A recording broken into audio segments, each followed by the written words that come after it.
Hello everyone, welcome to my channel. My name is Nidhi Sharma. आज हम करेंगे class 10th chapter 1 chemical reactions and equations की NCERT in text questions और exercise. तो चलिए आइए शुरू करते हैं।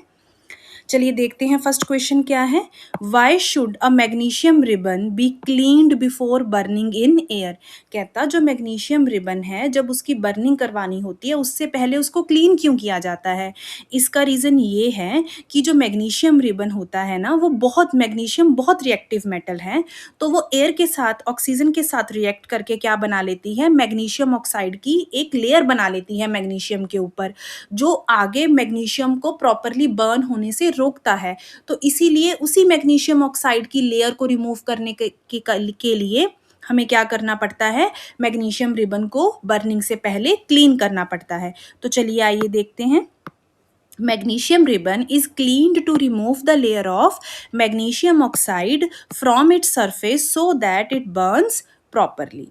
चलिए अगले क्वेश्चन पे चलते हैं। नेक्स्ट क्वेश्चन क्या है, राइट बैलेंस्ड केमिकल इक्वेशंस। अब हमें क्या लिखनी है, बैलेंस्ड केमिकल इक्वेशंस लिखनी है। तो चलिए आइए देखते हैं। सबसे पहली इक्वेशन क्या है, hydrogen reacts with chlorine and gives us hydrogen chloride. तो चलिए आइए सबसे पहले इसकी इक्वेशन लिखते हैं। इक्वेशन क्या है, हाइड्रोजन ने किसके साथ रिएक्ट किया, क्लोरीन के साथ, और हमें क्या मिला, hydrogen chloride HCl।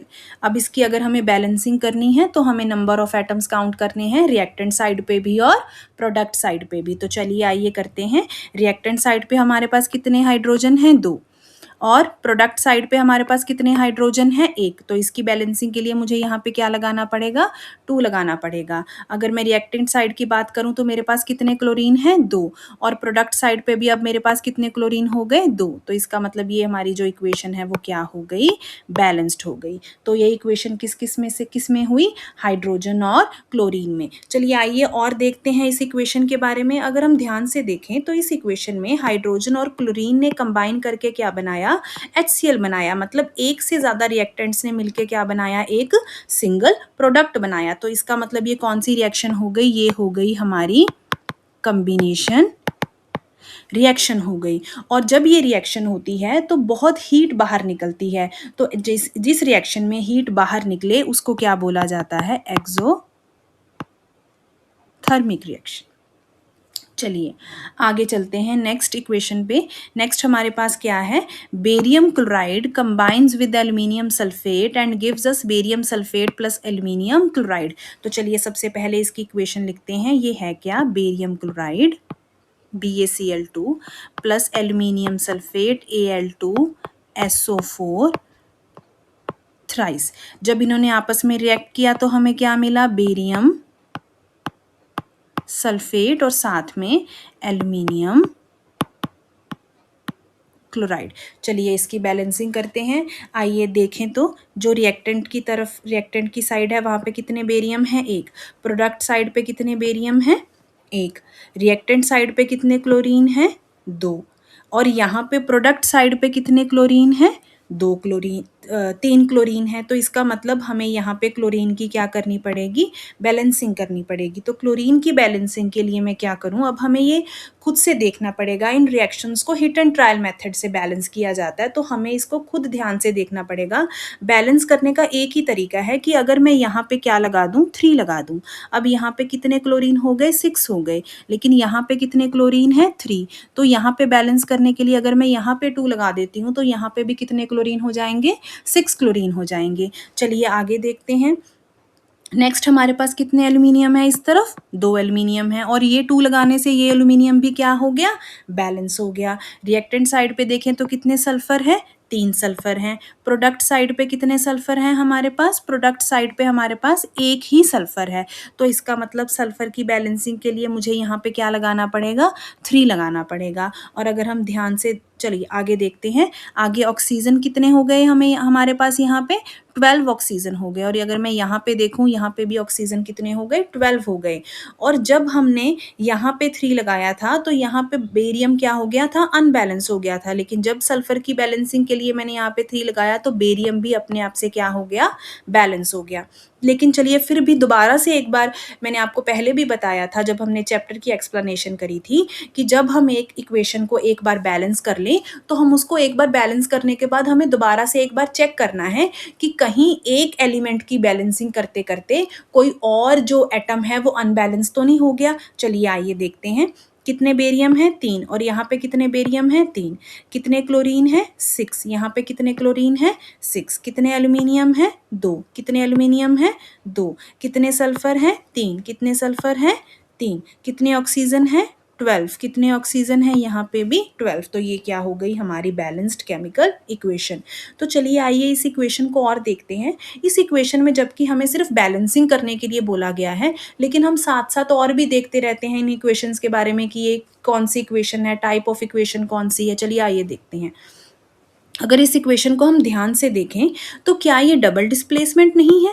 Double displacement reactions होती कौन सी हैं, डबल डिस्प्लेसमेंट रिएक्शन वो होती है जिसमें एक्सचेंज ऑफ आयन्स होते हैं बिटवीन द कंपाउंड्स। तो आइए चेक करते हैं। अगर हम यहाँ पे देखें तो ये हमारे पास Ba+2 आयन्स हैं, Cl negative ion, Al+3, SO4-2। तो ये हमारे पास आयन्स हुए। तो यहाँ पे क्या होगा, जो ये बेरियम आयन है ये किसके साथ कंबाइन करेंगे, सल्फेट के साथ। जो क्लोराइड आयन्स हैं वो किसके साथ, एल्यूमिनियम आयन्स के साथ क्या करेंगे, कंबाइन करेंगे। और जब बेरियम सल्फेट के साथ कंबाइन करेगा तो क्या बनाएगा, बेरियम सल्फेट। और जब एल्यूमिनियम कंबाइन करेगा क्लोरीन के साथ, क्लोराइड आयन्स के साथ, तो वो क्या बनाएगा, एल्यूमिनियम क्लोराइड बनाएगा। तो ये क्या हो गई, इसका मतलब ये कौन सी रिएक्शन हो गई, हमारी डबल डिस्प्लेसमेंट रिएक्शन। ये कौन सी हो गई, हमारी डबल डिस्प्लेसमेंट रिएक्शन। और आप लोगों को पता है कि जो बेरियम सल्फेट होते हैं वो वाइट कलर के क्या होते हैं, प्रेसिपिटेट्स। प्रेसिपिटेट्स क्या होते हैं, इनसॉल्यूबल सॉलिड्स को क्या बोला जाता है, प्रेसिपिटेट्स बोला जाता है। और जिस रिएक्शन में हमें प्रेसिपिटेट मिलते हैं उस रिएक्शन को और क्या बोला जाता है, प्रेसिपिटेशन रिएक्शन। चलिए आइए नेक्स्ट इक्वेशन पे चलते हैं। नेक्स्ट इक्वेशन है क्या, reaction between sodium and water. जब सोडियम वाटर के साथ रिएक्ट करता है तो क्या बनता है, सोडियम हाइड्रोक्साइड, और साथ में हाइड्रोजन गैस बाहर निकलती है। चलिए इस इक्वेशन की बैलेंसिंग के लिए सबसे पहले हम क्या लिख लेते हैं, इसकी इक्वेशन लिख लेते हैं। अब ये इक्वेशन है क्या, सोडियम रिएक्ट्स विद वाटर, और इसने वाटर के साथ रिएक्ट करके क्या बनाया, सोडियम हाइड्रोक्साइड बनाया, और साथ में क्या बाहर निकली, हाइड्रोजन गैस बाहर निकली। चलिए इसकी बैलेंसिंग शुरू करते हैं। अगर हम रिएक्टेंट साइड पे देखें तो हमारे पास कितने सोडियम एटम है, एक सोडियम एटम। प्रोडक्ट साइड पे देखें तो कितने सोडियम एटम है, एक सोडियम एटम। तो इसका मतलब सोडियम क्या है, हमारा बैलेंस्ड है। अगर मैं रिएक्टेंट साइड पे देखूं तो कितने हाइड्रोजन हैं, 2 हाइड्रोजन। और अगर मैं प्रोडक्ट साइड की बात करूं तो मेरे पास 2 और 1 कितने हाइड्रोजन हैं, 3 हाइड्रोजन। तो इसका मतलब रिएक्टेंट साइड पे हाइड्रोजन की क्या करनी पड़ेगी, बैलेंसिंग करनी पड़ेगी। तो अगर मुझे हाइड्रोजन को इंक्रीज करना है तो मुझे यहाँ पे क्या लगाना पड़ेगा, रिएक्टेंट साइड पे 2 लगाना पड़ेगा, जिससे मेरे पास कितने हाइड्रोजन हो गए, 4 हाइड्रोजन हो गए। और अगर मैं प्रोडक्ट साइड की बात करूँ तो यहाँ पे कितने हाइड्रोजन हैं, अभी 3 हाइड्रोजन है। तो मुझे अभी यहाँ पे क्या करने पड़ेंगे, 4 हाइड्रोजन बनाने पड़ेंगे। उसके लिए मुझे कहाँ हाइड्रोजन ऐड करना पड़ेगा, यहाँ पे 2 ऐड करना पड़ेगा। क्यों, क्योंकि अगर मैं इस तरफ 2 ऐड कर देती हूँ तो ये 4 और 1 5 हो जाएंगे, तो फिर से अनबैलेंस्ड हो जाएगा। लेकिन 2 यहाँ पे ऐड करने से क्या हुआ, 2 हाइड्रोजन यहाँ और 2 हाइड्रोजन यहाँ, यहाँ भी हाइड्रोजन 4 और यहाँ भी हाइड्रोजन कितने हो गए, 4 हो गए। तो चलिए आइए अब ऑक्सीजन देखते हैं। रिएक्टेंट साइड पे कितने ऑक्सीजन है, 2 ऑक्सीजन है। प्रोडक्ट साइड पे भी कितने ऑक्सीजन है, 2 ऑक्सीजन है। तो चलिए आइए एक बार दोबारा से स्टार्टिंग से चेक कर लेते हैं। यहाँ पे रिएक्टेंट साइड पे कितने सोडियम है, 1। प्रोडक्ट साइड पे कितने सोडियम है, 2।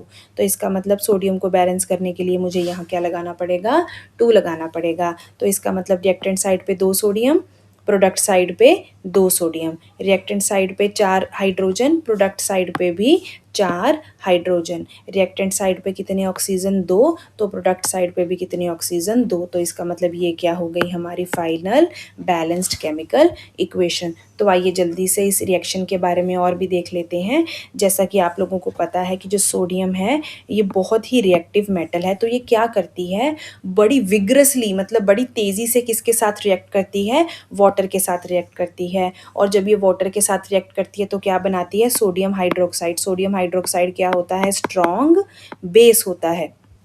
और ये क्या करती है? साथ में क्या निकलती है बाहर? हाइड्रोजन गैस बाहर निकलती है। और जब ये रिएक्शन होती है तो साथ में क्या निकलती है? बहुत सारी एनर्जी भी रिलीज होती है, मतलब बहुत सारी एनर्जी भी कहाँ निकलती है? बाहर निकलती है। तो जिस रिएक्शन में जो एनर्जी है, हीट एनर्जी जो एग्जिट करे, उसको क्या बोला जाता है? Exothermic reaction. तो इसका मतलब ये कौन सी रिएक्शन हो गई? Exothermic reaction. नेक्स्ट क्वेश्चन क्या है?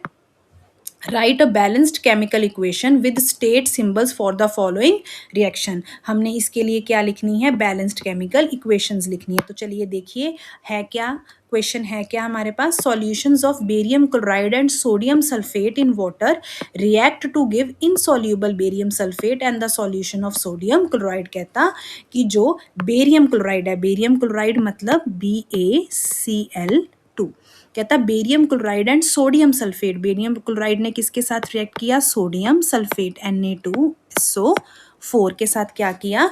रिएक्ट किया। और हमें क्या मिला? इनसॉल्यूबल बेरियम सल्फेट मतलब BaSO4 मिला। और साथ में and the solution of sodium chloride, और सॉल्यूशन में पानी में हमें क्या मिला? साथ में सोडियम क्लोराइड। सबसे पहले तो इसकी इक्वेशन की बैलेंसिंग करते हैं। आइए, रिएक्टेंट साइड पे कितने बेरियम हैं? 1। प्रोडक्ट साइड पे कितने बेरियम हैं? 1। रिएक्टेंट साइड पे कितने क्लोरीन हैं? 2। प्रोडक्ट साइड पे कितने क्लोरीन हैं? 1। तो इसका मतलब इस तरफ क्लोरीन की क्या होगी? बैलेंसिंग। उसके लिए मैं यहाँ क्या लगा दूंगी? 2 लगा दूंगी। आगे चलते हैं। सोडियम कितने हैं? 2। अब यहाँ पे भी कितने सोडियम हो गए? 2। सल्फर कितने हैं? 1। सल्फर कितने हैं? 1। ऑक्सीजन कितने हैं? 4। ऑक्सीजन कितने हैं? 4। तो चलिए एक बारी दोबारा से चेक कर लेते हैं। बेरियम, एक बेरियम, एक barium, 2 chlorine, 2 chlorine, 2 sodium, 2 sodium, 1 sulphur, 4 oxygen. तो इसका मतलब ये क्या हो गई हमारी बैलेंस्ड केमिकल इक्वेशन। तो अगर हम इस इक्वेशन को आगे देखें तो क्या ये डबल डिस्प्लेसमेंट रिएक्शन नहीं है? क्यों? क्योंकि डबल डिस्प्लेसमेंट रिएक्शन में क्या होता है? Exchange of ions between the compounds. तो ये कौन से आयन हो गए? Ba+2, Cl negative, Na positive, SO4-2। तो यहाँ पे क्या होगा? जो बेरियम है, बेरियम आयन्स हैं वो किसके साथ? सल्फेट आयन्स के साथ कंबाइन करेंगे। क्लोराइड आयन्स किसके साथ? सोडियम आयन्स के साथ करेंगे, कंबाइन करेंगे। क्या बनेगा? बेरियम सल्फेट, और साथ में सॉल्यूशन में क्या मिलेगा? सोडियम क्लोराइड मिलेगा। तो ये कौन सी हो गई? Double displacement reaction. और बेरियम सल्फेट क्या होते हैं? वाइट कलर के प्रेसिपिटेट्स। प्रेसिपिटेट्स क्या होते हैं? Insoluble solids. चलिए आगे चलते हैं। Next, sodium hydroxide solution in water. हम क्या लेंगे? Sodium hydroxide. Aqueous stands for, अगर किसी को भी किसी भी चीज़ को हमने वाटर में डिसॉल्व करके सॉल्यूशन बनाया हुआ होता है तो उसको एक्वस सॉल्यूशन बोलते हैं। तो जब हम रिएक्शन लिखते हैं तो साथ में जब हमें उसकी स्टेट बतानी होती है तो हम साथ में AQ लगा देते हैं। हमने सोडियम हाइड्रोक्साइड को किसके साथ रिएक्ट किया? HCl के सॉल्यूशन के साथ रिएक्ट किया, तो हमें क्या मिला? NaCl मिला, सोडियम क्लोराइड, और साथ में क्या निकला बाहर? वाटर बाहर निकला। तो चलिए आइए इसकी बैलेंसिंग के लिए सबसे पहले इसकी इक्वेशन लिखते हैं। इसमें हुआ क्या? सोडियम हाइड्रोक्साइड प्लस रिएक्ट किसके साथ किया? HCl के साथ। क्या मिला हमें? NaCl प्लस साथ में क्या निकला? वाटर। इसकी बैलेंसिंग देखें तो रिएक्टेंट साइड पे कितने सोडियम है? 1। प्रोडक्ट साइड में कितने सोडियम है? 1। रिएक्टेंट साइड पे कितने ऑक्सीजन है? 1। प्रोडक्ट साइड पे कितने ऑक्सीजन है? 1। हाइड्रोजन कितने हैं रिएक्टेंट साइड पे? 2। प्रोडक्ट साइड पे कितने हाइड्रोजन है? 2। रिएक्टेंट साइड पे कितने क्लोरीन है? 1। प्रोडक्ट साइड पे कितने क्लोरीन है? 1। तो इसका मतलब ये इक्वेशन ऑलरेडी क्या है? बैलेंस्ड है। तो चलिए आइए इस रिएक्शन के बारे में देखते हैं, ये कौन सी रिएक्शन है। अब देखिए इस रिएक्शन में ये जो सोडियम हाइड्रोक्साइड होता है ना, इसको स्ट्रॉन्ग बेस बोलते हैं। और जो HCl होता है ये क्या होता है, स्ट्रॉन्ग एसिड। ये आप लोग 7th क्लास में पढ़ के आए हो। जब स्ट्रॉन्ग एसिड और स्ट्रॉन्ग बेस आपस में रिएक्ट करते हैं ना, तो हमें क्या मिलता है, सॉल्ट, और साथ में बाहर क्या निकलता है, वाटर निकलता है। ऐसी रिएक्शन जिसमें स्ट्रॉन्ग एसिड और स्ट्रॉन्ग बेस आपस में रिएक्ट करके सॉल्ट और वाटर बनाते हैं ना, ऐसी रिएक्शन को बोला जाता है न्यूट्रलाइजेशन रिएक्शन। क्या बोला जाता है, न्यूट्रलाइजेशन रिएक्शन। तो ये कौन सी रिएक्शन हुई, न्यूट्रलाइजेशन रिएक्शन। चलिए आगे चलते हैं। नेक्स्ट क्या है, नेक्स्ट क्वेश्चन देखिए क्या है। कहता a solution of a substance x, मतलब एक्स को मैंने पानी में घोल के एक सॉल्यूशन बनाया। जो सॉल्यूशन बना वो किस में यूज हुआ, वाइट वॉशिंग में। और solution of substance x is used for white washing. अब आप यहाँ से याद करो, आपको याद है वाइट वॉशिंग में क्या यूज में आता है, वाइट वॉशिंग में यूज में आता है स्लेक्ड लाइम, मतलब कैल्शियम हाइड्रोक्साइड। अब यहाँ ये कैल्शियम हाइड्रोक्साइड दिमाग में आते ही आपको पता लगना चाहिए कि कैल्शियम हाइड्रोक्साइड की केमिकल रिएक्शन क्या थी।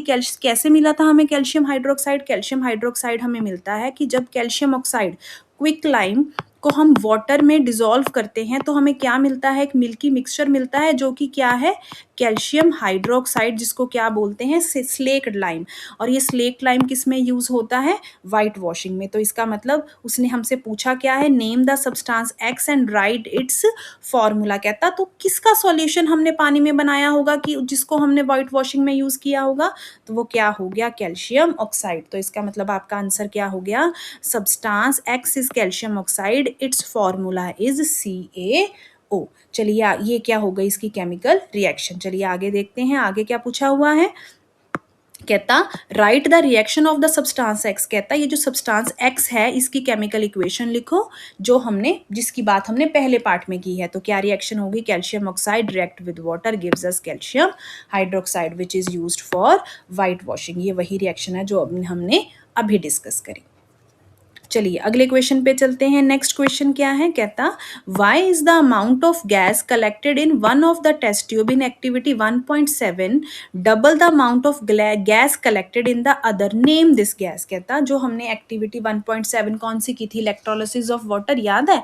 इलेक्ट्रोलिसिस ऑफ वाटर होता क्या है, इलेक्ट्रोलिसिस ऑफ वाटर वो प्रोसेस है जिसमें जो वाटर है वो हाइड्रोजन में और ऑक्सीजन गैस में डिकम्पोज होता है। ये डिकम्पोजिशन रिएक्शन है, और ये रिएक्शन होती कब है, जब हम उसमें से क्या पास करवाते हैं, इलेक्ट्रिसिटी पास करवाते हैं। याद है ये एक्टिविटी, इसमें क्या हुआ था, जो इलेक्ट्रोड्स थी उसके ऊपर हमें गैस बबल्स मिले थे, और वो गैस बबल किसके थे, हाइड्रोजन और ऑक्सीजन गैस के। कहता कि जो एक गैस है वो दूसरे का डबल है, ऐसा क्यों है। चलिए इसको समझने के लिए दोबारा से हम इसकी सबसे पहले इसकी केमिकल इक्वेशन लिखते हैं। इसमें हुआ क्या था, हमारे पास वाटर है, जब वाटर में से हमने क्या पास करवाई, इलेक्ट्रिसिटी पास करवाई, तो ये किस में ब्रेक हो गया, हाइड्रोजन गैस और ऑक्सीजन गैस में। अब ऐसा क्यों होता है कि एक amount of gas double the amount of other है, इसको समझने के लिए हम इस इक्वेशन को क्या करते हैं, बैलेंस करते हैं।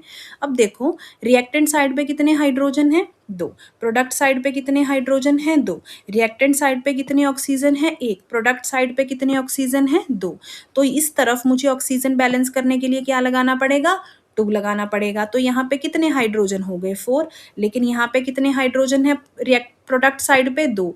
तो यहाँ पे मुझे बैलेंस करने के लिए 2 लगाना पड़ेगा। और अगर हम यहाँ इस रिएक्शन को ध्यान से देखें तो the amount of gas that is hydrogen is double the amount of gas oxygen. तो इसका मतलब जो हाइड्रोजन और ऑक्सीजन गैस की वॉल्यूम की रेशो है वो क्या है, 2:1। तो इसका मतलब कौन सी गैस डबल हुई, hydrogen gas is double than the oxygen gas. चलिए आइए देखते हैं क्या है, the amount of gas is double because water decomposes into hydrogen and oxygen in the ratio 2:1। कहता है इसका कारण ये है कि जो वाटर है जब उसमें से इलेक्ट्रिसिटी पास होती है तो वो हमेशा किस रेशो में जो है डिकम्पोज होता है, वो हमेशा 2:1 में क्या होता है, डिकम्पोज होता है। और कौन सी गैस है जो डबल द अदर है, hydrogen gas is double in volume than the other. चलिए नेक्स्ट क्वेश्चन पे चलते हैं। नेक्स्ट क्वेश्चन क्या है, why does the colour of copper sulphate solution change when an iron nail is dipped in it. कहता जो copper sulphate का solution है, जब हम उसमें आयरन की नेल डालते हैं तो उसका कलर क्यों चेंज होता है। चलिए सबसे पहले इसकी केमिकल इक्वेशन लिखते हैं। हमने क्या किया, आयरन नेल को किस में डाला, कॉपर सल्फेट के सॉल्यूशन में डाल लिया। जब हमने आयरन नेल को कॉपर सल्फेट के सॉल्यूशन में डाला तो हमें क्या मिला, हमें मिला आयरन सल्फेट मिला, साथ में क्या निकला बाहर, कॉपर निकला। आपको याद है रिएक्टिविटी सीरीज, जब हम रिएक्टिविटी सीरीज में डाउनवर्ड मूव करते हैं तो जो रिएक्टिविटी है वो मेटल्स की क्या होती है, डिक्रीज होती है। तो अगर हम बात करें, जो आयरन है वो क्या है, कॉपर से ज़्यादा रिएक्टिव है। तो iron being more reactive than copper, तो वो उसको उसकी जगह से क्या कर देगा, डिस्प्लेस कर देगा और क्या बना देगा, फेरस सल्फेट बना देगा और बाहर क्या निकलेगा, कॉपर निकलेगा। और ये रिएक्शन कौन सी होगी, डिस्प्लेसमेंट रिएक्शन। इसी के कारण क्या हुआ, जो कॉपर सल्फेट का ब्लू कलर है वो किस में फेड हो गया, ग्रीन कलर में हो गया, लाइट ग्रीन कलर में हो गया। तो क्या हुई इसकी explanation, the colour changes because iron displaces copper from copper sulphate solution forming iron sulphate, the blue colour fades and turns green, this is due to displacement reaction. Why displacement reaction, what is displacement reaction, a reaction in which a more reactive metal displaces least reactive metal from its place. That's why the color changes from blue to green, because iron is more reactive than copper. चलिए अगले question पे चलते हैं। Next is, give an example of a double displacement reaction other than one given in activity 1.10। कहता double displacement reaction की कोई ऐसी example दो जो एक्टिविटी 1.10 से अलग हो। तो उसके लिए हमने ये एक रिएक्शन ली है। ये रिएक्शन है क्या, when sodium chloride reacts with silver nitrate it will gives us silver chloride plus sodium nitrate. अब इस रिएक्शन में हुआ क्या, डिस्प्लेसमेंट रिएक्शन होती क्या है, डिस्प्लेसमेंट रिएक्शन होती है exchange of ions between the compounds. तो इसमें हुआ क्या, हमें क्या मिले, सोडियम आयंस, यहाँ पे क्या है, chloride ions, silver Ag positive and nitrate NO3 negative ions. अब क्या हुआ, सोडियम ने किसके साथ रिएक्ट किया, नाइट्रेट आयंस के साथ, क्या बना दिया, सोडियम नाइट्रेट। और जो क्लोराइड आयंस हैं, सिल्वर ने किसके साथ कंबाइन किया, क्लोराइड आयन के साथ, क्या बना दिया, सिल्वर क्लोराइड। तो ये किसकी रिएक्शन हो गई, डबल डिस्प्लेसमेंट। चलिए आगे चलते हैं। Next is, identify the substances that are oxidized and the substance that are reduced in the following reaction। ये हमें एक रिएक्शन दे रखी है, हमें बताना है कि इस रिएक्शन में कौन सा जो सब्सटेंस है वो ऑक्सीडाइज हो रहा है, कौन सा जो सब्सटेंस है वो क्या हो रहा है, रिड्यूस हो रहा है। चलिए इसमें सबसे पहले हम समझते हैं कि ऑक्सीडेशन और रिडक्शन होती क्या है। ऑक्सीडेशन वो प्रोसेस है जिसमें कोई भी सब्सटेंस ऑक्सीजन को ले ले या फिर हाइड्रोजन को दे दे, उसको क्या बोला जाता है, ऑक्सीडेशन। और रिडक्शन कौन सी प्रोसेस है, रिडक्शन वो प्रोसेस है जिसमें कोई भी सब्सटेंस ऑक्सीजन को दे दे या फिर हाइड्रोजन को ले ले, उसको क्या बोला जाता है, रिडक्शन बोला जाता है। तो अगर हम इस रिएक्शन में देखें, जो सोडियम है, ये सोडियम क्या बन गया, सोडियम से सोडियम ऑक्साइड बन गया। तो इसका मतलब इसने ऑक्सीजन को क्या किया है, गेन किया है। तो इसकी क्या हो गई, इसकी हो गई ऑक्सीडेशन, और जो ऑक्सीजन है उसकी क्या हो गई, रिडक्शन हो गई। चलिए आगे चलते हैं। नेक्स्ट हमारे पास इक्वेशन क्या है, copper oxide reacts with hydrogen and gives us copper plus water. तो अगर हम इस रिएक्शन में ध्यान से देखें, जो कॉपर ऑक्साइड है वो किस में बदल गया, कॉपर में। मतलब इसने जो अपनी ऑक्सीजन है वो लूज कर दी, ऑक्सीजन दे दी, तो इसका मतलब इसकी क्या हो गई, रिडक्शन हो गई। अगर हम हाइड्रोजन की बात करें, हाइड्रोजन किस में कन्वर्ट हो गया, वाटर में। मतलब इसने ऑक्सीजन को क्या कर लिया, गेन कर लिया। तो इसका मतलब इसकी क्या हो गई, ऑक्सीडेशन। चलिए नेक्स्ट क्वेश्चन पे चलते हैं। अब नेक्स्ट क्वेश्चन क्या है, कहता which of the following statements about the reaction below are incorrect. हमें एक रिएक्शन दे दी, साथ में हमें ये 4 स्टेटमेंट्स दे रखी हैं, हमें बताना है कि इनमें से कौन कौन सी जो स्टेटमेंट है वो गलत है। उसके लिए सबसे पहले हम इस इक्वेशन को समझ लेते हैं। आइए देखते हैं ये इक्वेशन है क्या।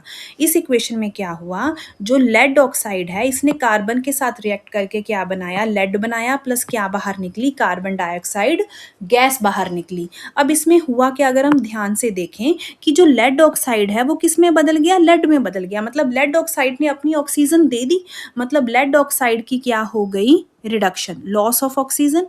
अगर हम कार्बन की बात करें तो कार्बन का क्या हुआ, कार्बन किस में बदल गया, कार्बन डाइऑक्साइड में बदल गया, मतलब उसने ऑक्सीजन ले ली।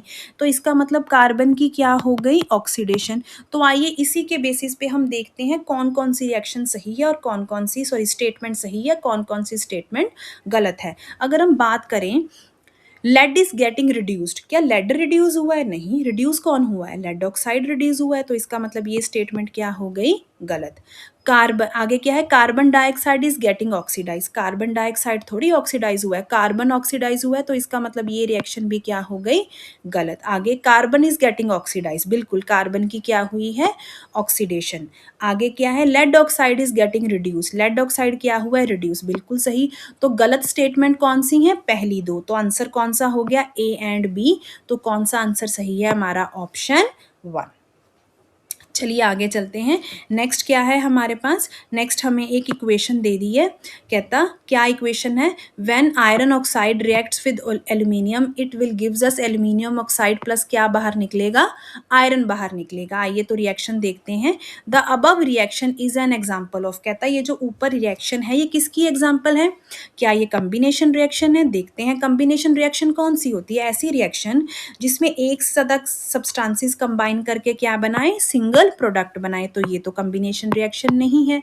Double displacement reaction, double displacement reaction क्या होता है, जिसमें दो कंपाउंड्स में क्या होता है, एक्सचेंज ऑफ आयंस, जो यहाँ पे नहीं हो रहा है। तो ये वो भी नहीं है। डीकम्पोजिशन रिएक्शन, डीकम्पोजिशन रिएक्शन कौन सी होती है, ऐसी रिएक्शन जिसमें एक सिंगल जो कंपाउंड है वो एक से ज़्यादा सिंपलर सब्सटेंसेस में क्या करे, ब्रेक करे, या वो भी नहीं हो रहा। तो ये भी आंसर नहीं है। नेक्स्ट ऑप्शन क्या बचती है हमारे पास, डिस्प्लेसमेंट रिएक्शन। तो आइए देखते हैं क्या ये डिस्प्लेसमेंट रिएक्शन है।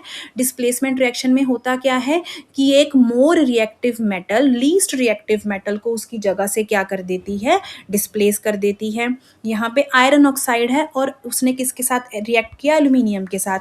तो एक बार जल्दी से क्या रिएक्टिविटी सीरीज को रिकॉल करें। हमारे पास क्या होती है reactivity series, potassium, sodium, calcium, magnesium, aluminium, zinc, iron, lead, hydrogen, copper, silver, then gold. ये है हमारे पास रिएक्टिविटी सीरीज। अगर हम ध्यान से देखें कि जो एल्यूमिनियम है, aluminium is more reactive than iron, तो एल्यूमिनियम उसकी जगह से क्या कर देगा, डिस्प्लेस कर देगा और खुद क्या बना लेगा, एल्यूमिनियम ऑक्साइड, और आयरन क्या निकल जाएगा बाहर। एग्जैक्टली इस इक्वेशन में वही हो रहा है। तो इसका मतलब ये किसकी रिएक्शन हुई, डिस्प्लेसमेंट रिएक्शन की। इसमें एल्यूमिनियम बीइंग मोर रिएक्टिव उसने आयरन को उसकी जगह से क्या कर दिया, डिस्प्लेस कर दिया। तो ये कौन सी इक्वेशन हुई, डिस्प्लेसमेंट रिएक्शन। चलिए आगे चलते हैं। नेक्स्ट क्या है, आइए नेक्स्ट क्वेश्चन देखते हैं। कहता what happens when dilute hydrochloric acid is added to iron filing, tick the correct answer. कहता क्या होगा जब डाइल्यूट हाइड्रोक्लोरिक एसिड में हम क्या डालेंगे, आयरन की फिलिंग्स डाल देंगे, आयरन का चूरा डाल देंगे, तो होगा क्या। इसको समझने के लिए सबसे पहले हम क्या लिखेंगे, इसकी केमिकल इक्वेशन लिखेंगे। हुआ क्या, आयरन को हमने किस में ऐड किया, हाइड्रोक्लोरिक एसिड में ऐड किया। क्या बना उससे, आयरन क्लोराइड बनेगा, साथ में क्या निकलेगी, हाइड्रोजन गैस बाहर निकलेगी। अब ऐसा होगा क्यों, अगर हम अभी मैंने पीछे रिएक्टिविटी सीरीज लिखी थी, अगर हम ध्यान से देखें जो आयरन है वो हाइड्रोजन से क्या है, ज़्यादा रिएक्टिव है। तो आयरन हाइड्रोजन को उसकी जगह से क्या कर देगा, डिस्प्लेस कर देगा। तो आयरन ने हाइड्रोजन को डिस्प्लेस करके क्या बना दिया, आयरन क्लोराइड, और बाहर क्या निकली, हाइड्रोजन गैस बाहर निकली। तो इसका मतलब ये कौन सी रिएक्शन हो गई, डिस्प्लेसमेंट रिएक्शन होगी। और क्या निकलेगी बाहर, हाइड्रोजन गैस बाहर निकलेगी और क्या बनेगा, आयरन क्लोराइड। तो आइए देखते हैं कि कौन सा ऑप्शन इसमें से सही है। पहला ऑप्शन क्या है, hydrogen gas and iron chloride are formed, बिल्कुल आयरन क्लोराइड बना और हाइड्रोजन गैस बाहर निकली। तो इसका मतलब क्या आंसर हो गया, first is the right answer. लेकिन हम जल्दी से सारे ऑप्शंस देख लेते हैं। सेकंड ऑप्शन क्या है, chlorine gas and iron hydroxide are produce, बिल्कुल गलत हो गया ये तो। Next is no reaction takes place, बिल्कुल रिएक्शन हुई है। Iron salt and water are produced, नहीं, बिल्कुल वाटर नहीं, हाइड्रोजन गैस बनी है, तो ये भी ऑप्शन क्या हो गया हमारा, गलत। चलिए नेक्स्ट क्वेश्चन पे चलते हैं। What is a balanced chemical equation, why should chemical equation be balanced, कहता बैलेंस्ड केमिकल इक्वेशन होती क्या है और इक्वेशन बैलेंस क्यों होनी चाहिए। आइए सबसे पहले देखते हैं बैलेंस्ड केमिकल इक्वेशन क्या होती है। ऐसी इक्वेशन जिसमें number of atoms of each element on both sides, both side कौन कौन सी, रिएक्टेंट साइड पे भी और प्रोडक्ट साइड पे भी क्या हो, इक्वल हो, ऐसी इक्वेशन को क्या बोला जाता है, बैलेंस्ड केमिकल इक्वेशन। तो बैलेंस्ड केमिकल इक्वेशन क्या हुई, a balanced chemical equation is an equation in which the number of atoms of each element is equal on the reactant and product side, की जो नंबर ऑफ एटम्स हैं हर एक element के reactant और product side पे क्या होने चाहिए, बराबर होने चाहिए। ऐसी इक्वेशन को क्या जो बोला जाता है, बैलेंस्ड केमिकल इक्वेशन। और ये इक्वेशन बैलेंस्ड क्यों होनी चाहिए, ये equation law of conservation of mass को सेटिस्फाई करने के लिए क्या होनी चाहिए, बैलेंस होनी चाहिए।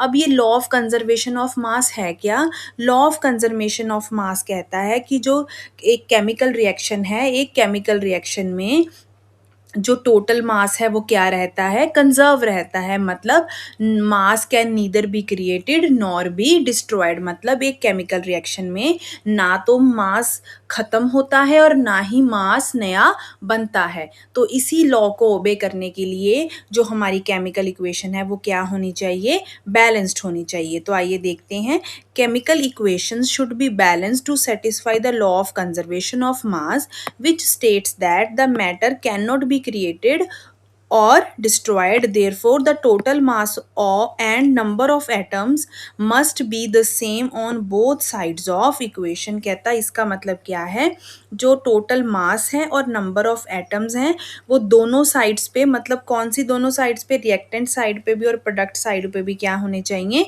इक्वल होने चाहिए। चलिए नेक्स्ट क्वेश्चन पे चलते हैं। नेक्स्ट क्वेश्चन क्या है हमारे पास, translate the following statements into chemical equations and then balance them. हमने इनको ट्रांसलेट करना है, इसको इक्वेशन की फॉर्म में लिखना है और साथ में उसकी क्या करनी है, बैलेंसिंग भी करनी है। तो चलिए आइए जल्दी से करते हैं। सबसे पहले हमें क्या दिया हुआ है, hydrogen gas combines with nitrogen gas to form ammonia. कहता हाइड्रोजन गैस ने किसके साथ कंबाइन किया, नाइट्रोजन गैस के साथ कंबाइन भी किया और हमें क्या मिला, अमोनिया, मतलब NH3। Nitrogen plus hydrogen gives us ammonia. तो चलो आइए जल्दी से देखते हैं, इसकी बैलेंसिंग करते हैं। रिएक्टेंट साइड पे कितने नाइट्रोजन हैं, 2। प्रोडक्ट साइड पे कितने नाइट्रोजन हैं, अरे यहाँ तो एक ही है, तो यहाँ पे बैलेंस, जहाँ पे कम होगा वहीं बढ़ाएंगे हम। तो क्या करेंगे, यहाँ पे हम 2 ऐड कर देंगे।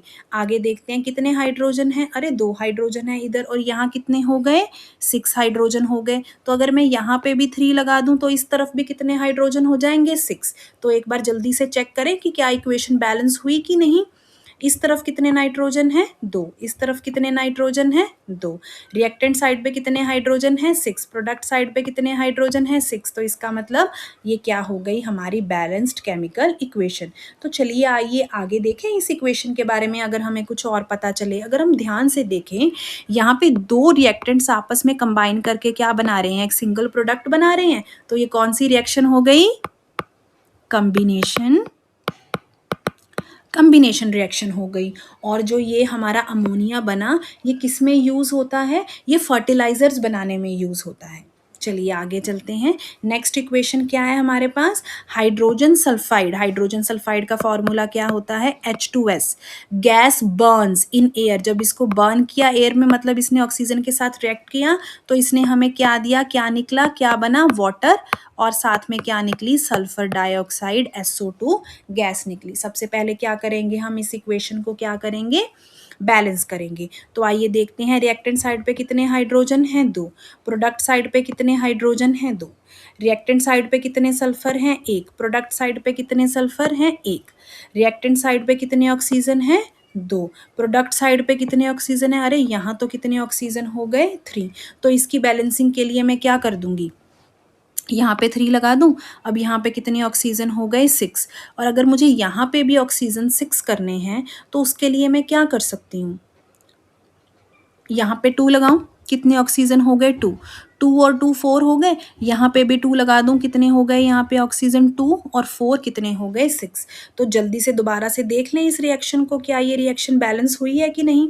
कितने हाइड्रोजन हैं 2, कितने हाइड्रोजन हैं? अरे हाइड्रोजन तो 4 हो गए, तो हाइड्रोजन की बैलेंसिंग करनी पड़ेगी, 2 लगा दूँ यहाँ पे। कितने हाइड्रोजन हो गए 4। बैलेंसिंग के लिए हमें हिट और ट्रायल मेथड ही चूज करना पड़ता है। कितने हाइड्रोजन हो गए 4, कितने हाइड्रोजन हो गए 4, कितने सल्फर हो गए 2, कितने सल्फर हो गए, ये भी बैलेंस हो गया ऑलरेडी 2, कितने ऑक्सीजन हो गए 6, कितने ऑक्सीजन हो गए यहाँ पे 2 और 4 कितने हो गए 6। तो ये क्या हो गई हमारी बैलेंस्ड केमिकल इक्वेशन हो गई। तो अगर हम इस इक्वेशन की बात करें तो ये कैसी इक्वेशन है? अब इक्वेशन में क्या हुआ, हाइड्रोजन सल्फाइड ने किसके साथ रिएक्ट किया? ऑक्सीजन के साथ। क्या निकली? सल्फर डाइऑक्साइड निकली। और क्या मिला हमें? वाटर मिला। ये जो सल्फर डाइऑक्साइड गैस होती है, इसकी जो स्मेल होती है, इसकी पंजेंट स्मेल होती है। Pungent smell, burning match stick जैसी स्मेल होती है इसकी। आइए नेक्स्ट पार्ट पे चलते हैं। नेक्स्ट पार्ट में हमें क्या दिया हुआ है? Barium chloride reacts with aluminium sulphate to give aluminium chloride and barium sulphate. तो आइए सबसे पहले इसकी केमिकल इक्वेशन लिखते हैं। इसमें हमें क्या दे दिया है? Barium chloride. बेरियम क्लोराइड का formula BaCl2। Barium chloride reacts with aluminium sulphate Al2SO4 thrice aluminium sulphate. जब इन दोनों ने आपस में रिएक्ट किया तो हमें क्या मिला? Aluminium chloride plus barium sulphate. Barium sulphate BaSO4 plus aluminium chloride, that is AlCl3। तो ये क्या हो गई हमारी केमिकल इक्वेशन। तो आइए इसकी बैलेंसिंग करते हैं। पहले हम रिएक्टेंट साइड पे देखते हैं हमारे पास कितने बेरियम है। हमारे पास एक बेरियम है।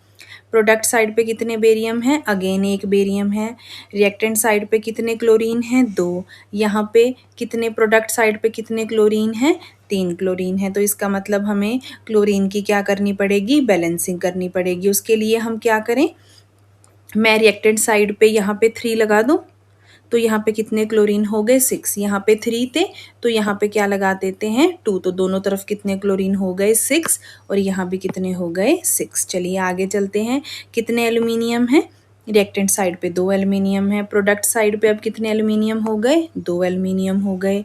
रिएक्टेंट साइड पे कितने सल्फर हैं? 3 सल्फर हैं। प्रोडक्ट साइड पे कितने सल्फर हैं? प्रोडक्ट साइड पे तो हमारे पास एक ही सल्फर है। तो अब हमें क्या करना पड़ेगा? अगर मुझे सल्फर को बैलेंस करना है तो मुझे यहाँ पे क्या लगाना पड़ेगा? 3 लगाना पड़ेगा। अब सल्फर भी कितने हो गए? 3 सल्फर हो गए। ऑक्सीजन की बात करें तो यहाँ पे कितने ऑक्सीजन हो गए? 12। अगर हम प्रोडक्ट साइड की बात करें तो यहाँ पे कितने ऑक्सीजन हो गए? 12 ऑक्सीजन हो गए। चलिए आइए एक बार दोबारा से चेक कर लेते हैं कि क्या पूरी इक्वेशन बैलेंस हो गई, क्या सारे के सारे जो हमारे एलिमेंट्स हैं वो बैलेंस हो गए। आइए देखते हैं। यहाँ पे कितने बेरियम है? 3। यहाँ पे कितने बेरियम है? 3। बेरियम भी अपने आप से बैलेंस हो गया। कितने क्लोरीन है? 6। यहाँ पे कितने क्लोरीन है? प्रोडक्ट साइड पे 6, रिएक्टेंट साइड पे भी 6। रिएक्टेंट साइड पे कितने एल्यूमिनियम है? 2। प्रोडक्ट साइड पे कितने एल्यूमिनियम है? 2। रिएक्टेंट साइड पे कितने सल्फर हैं? 3। प्रोडक्ट साइड पे कितने सल्फर हैं? 3। रिएक्टेंट साइड पे कितने ऑक्सीजन हैं? 12। प्रोडक्ट साइड पे कितने ऑक्सीजन है? 12। तो ये क्या हो गई हमारी बैलेंस्ड केमिकल इक्वेशन। तो चलिए आइए इस इक्वेशन के बारे में और देखते हैं कि इक्वेशन है क्या। अगर हम इस इक्वेशन को ध्यान से देखें, ये हमने पीछे भी की है, तो क्या ये डबल डिस्प्लेसमेंट रिएक्शन नहीं है? डबल डिस्प्लेसमेंट रिएक्शन क्या होती है? ऐसी रिएक्शन जिसमें क्या होता है? Exchange of ions between the compounds, और उनकी रिएक्शन से क्या मिलते हैं हमें? 2 नए कंपाउंड्स मिलते हैं। तो चलिए आइए देखें कि कैसे यहाँ पे एक्सचेंज ऑफ आयंस हुआ है। यहाँ पे हमारे पास क्या है? Ba+2 Cl negative, Al+3 SO4 -2। अब हुआ क्या? ये जो बेरियम आयंस हैं इन्होंने किसके साथ रिएक्ट किया? सल्फेट आयंस के साथ रिएक्ट करके क्या मिला हमें? Barium sulphate. और जो क्लोराइड आयंस हैं उन्होंने किसके साथ रिएक्ट किया? एल्यूमिनियम आयंस के साथ। और क्या मिला हमें? एल्यूमिनियम क्लोराइड मिला। तो इसका मतलब ये कौन सी रिएक्शन हो गई? एक तो हो गई ये डबल डिस्प्लेसमेंट रिएक्शन। और साथ में ये जो बेरियम सल्फेट है, हमें पता है बेरियम सल्फेट के क्या होते हैं, वाइट कलर के प्रेसिपिटेट्स होते हैं बेरियम सल्फेट के। तो और हम इसको क्या बोल सकते हैं, इसका मतलब प्रेसिपिटेशन रिएक्शन। चलिए आगे चलते हैं। नेक्स्ट क्या है, potassium metal reacts with water. Potassium metal मतलब पोटाशियम के रिएक्ट्स विद वाटर H2O, और जब इसने रिएक्ट किया हमें क्या मिला, पोटाशियम हाइड्रोक्साइड KOH प्लस क्या निकली, हाइड्रोजन गैस निकली। तो चलिए आइए इस इक्वेशन की बैलेंसिंग करते हैं। रिएक्टेंट साइड पे कितने पोटाशियम है, एक। प्रोडक्ट साइड पे एक पोटाशियम। रिएक्टेंट साइड पे कितने हाइड्रोजन है, दो। प्रोडक्ट साइड पे कितने हाइड्रोजन है, तीन। बैलेंसिंग करने के लिए यहाँ पे 2 लगा दें। कितने हाइड्रोजन हो गए, 4, यहाँ पे 3। इसके लिए मैं यहाँ पे 2 लगा सकती हूँ। 2 और 2, 4 हाइड्रोजन यहाँ, 4 हाइड्रोजन यहाँ। यहाँ कितने ऑक्सीजन है, 2। यहाँ भी कितने ऑक्सीजन हो गए, 2। तो चलिए एक बार स्टार्टिंग से इसको चेक करें। चलिए देखते हैं, 2 पोटाशियम, सॉरी यहाँ पे कितने पोटाशियम है, एक पोटाशियम। यहाँ पे कितने पोटाशियम है, 2। तो बैलेंस करने के लिए मैं क्या लगा दूंगी, 2। कितने पोटाशियम हो गए, 2। कितने पोटाशियम, 2 पोटाशियम। कितने हाइड्रोजन, 4। कितने हाइड्रोजन, 2 यहाँ, 2 यहाँ, 4। कितने ऑक्सीजन, 2। ऑक्सीजन कितने, 2। तो ये क्या हो गई, हमारी बैलेंस्ड केमिकल इक्वेशन हो गई। और ये जो पोटाशियम मेटल है ये बहुत ज़्यादा रिएक्टिव है, ये बहुत वायलेंटली रिएक्ट करती है। और ये जो रिएक्शन है, इस रिएक्शन को हम और क्या बोल सकते हैं, और डिस्प्लेसमेंट रिएक्शन। क्यों, क्योंकि पोटाशियम ज़्यादा रिएक्टिव है, बहुत ज़्यादा रिएक्टिव है हाइड्रोजन से, तो उसने हाइड्रोजन को क्या कर दिया, उसकी जगह से डिस्प्लेस करके क्या बना दिया, पोटाशियम हाइड्रोक्साइड बना दिया। तो मतलब इसको हम डिस्प्लेसमेंट रिएक्शन भी बोल सकते हैं। और ये बहुत वायलेंटली रिएक्ट करती है, और जब ये रिएक्ट करती है तो बहुत ज़्यादा हीट एनर्जी बाहर निकलती है, तो इसको हम क्या बोलेंगे, एक्सोथर्मिक। और ये कौन सी रिएक्शन है, डिस्प्लेसमेंट रिएक्शन। चलिए अब हम चलते हैं अपने अगले क्वेश्चन पे। हमारा नेक्स्ट क्वेश्चन क्या है, बैलेंस द केमिकल इक्वेशन। आइए देखते हैं ये केमिकल इक्वेशन है क्या। ये इक्वेशन है reaction between nitric acid and calcium hydroxide. जब नाइट्रिक एसिड ने कैल्शियम हाइड्रोक्साइड के साथ रिएक्ट किया तो क्या मिला, कैल्शियम नाइट्रेट मिला, और साथ में क्या बाहर निकला, वाटर बाहर निकला। तो चलिए आइए इसकी बैलेंसिंग करनी शुरू करते हैं। सबसे पहले अगर देखें हम, रिएक्टेंट साइड पे कितने हाइड्रोजन है, एक हाइड्रोजन है। एक ये रहा और 2 ये रहे, कितने हाइड्रोजन हो गए, 3 हाइड्रोजन हो गए। और हम प्रोडक्ट साइड की बात करें तो कितने हाइड्रोजन हैं, 2 हैं। तो अगर यहाँ पे मैं 2 ऐड कर दूँ तो यहाँ पे कितने हाइड्रोजन हो जाएंगे, 4। और अगर मैं यहाँ पे भी 2 लगा दूँ तो कितने हो गए, 2 यहाँ पे हो गए, 2 यहाँ पे हो गए, इस तरफ भी कितने हो गए, 4 हाइड्रोजन हो गए टोटल। आगे नाइट्रोजन की बात करें, यहाँ कितने नाइट्रोजन हैं, 2। और अगर प्रोडक्ट साइड पे बात करें तो यहाँ पे भी कितने नाइट्रोजन हैं, 2 नाइट्रोजन हैं। अगर हम ऑक्सीजन की बात करें, यहाँ पे 6 ऑक्सीजन, 6 ये हो गए, 7 8, 8 ऑक्सीजन इधर हैं, 6 7 8, 8 ऑक्सीजन इधर हैं। तो ऑक्सीजन हमारी ऑलरेडी क्या है, बैलेंस्ड है। अगर हम कैल्शियम की बात करें, रिएक्टेंट साइड पे कितने कैल्शियम हैं, एक, और प्रोडक्ट साइड पे भी कितने हैं, एक हैं। तो ये हमारी फाइनली क्या हो गई, बैलेंस्ड केमिकल इक्वेशन हो गई। चलिए आइए इस इक्वेशन के बारे में और देखते हैं कि है क्या ये। अगर हम बात करें नाइट्रिक एसिड की, जो नाइट्रिक एसिड होता है ये स्ट्रॉन्ग एसिड होता है। क्या है ये, स्ट्रॉन्ग एसिड। और अगर हम कैल्शियम हाइड्रोक्साइड की बात करें तो ये क्या है, स्ट्रॉन्ग बेस है। तो इसका मतलब यहाँ पे रिएक्शन किस किस के बीच में हो रही है, स्ट्रॉन्ग एसिड और स्ट्रॉन्ग बेस में। तो आप लोगों ने ये क्लास 7th में पढ़ा हुआ है कि जब स्ट्रॉन्ग एसिड और स्ट्रॉन्ग बेस आपस में मिलते हैं तो क्या बनता है, सॉल्ट प्लस वाटर। तो क्या बनेगा, सॉल्ट और वाटर बनेगा। और ऐसी रिएक्शन को क्या बोला जाता है, इस रिएक्शन को बोला जाता है न्यूट्रलाइजेशन रिएक्शन। तो ये कौन सी रिएक्शन हो गई, न्यूट्रलाइजेशन रिएक्शन। तो चलिए आइए अगली इक्वेशन को बैलेंस करते हैं। अब हमारी अगली इक्वेशन है क्या, reaction between sodium hydroxide and sulphuric acid. जब इन्होंने आपस में रिएक्ट किया तो हमें क्या मिला, सोडियम सल्फेट, और साथ में क्या बाहर निकला, वाटर बाहर निकला। तो चलिए आइए जल्दी से इसकी बैलेंसिंग स्टार्ट करते हैं। अगर हम देखें, रिएक्टेंट साइड पे कितने सोडियम है, रिएक्टेंट साइड पे 1 सोडियम है। प्रोडक्ट साइड पे कितने सोडियम है, 2 सोडियम है। तो सोडियम को बैलेंस करने के लिए मुझे यहाँ पे क्या लगाना पड़ेगा, 2 लगाना पड़ेगा। चलिए आगे देखते हैं, रिएक्टेंट साइड पे कितने ऑक्सीजन हैं, 2 यहाँ पे हो गए और 4 यहाँ पे। रिएक्टेंट साइड पे कितने ऑक्सीजन हो गए, 6। और अगर मैं प्रोडक्ट साइड की बात करूँ तो प्रोडक्ट साइड पे 4 और यहाँ पे एक, कितने ऑक्सीजन हुए मेरे पास, 5 ऑक्सीजन हुए। तो ऑक्सीजन की बैलेंसिंग के लिए मैं यहाँ क्या लगा दूंगी, 2। दोनों तरफ कितने ऑक्सीजन हो गए, 6।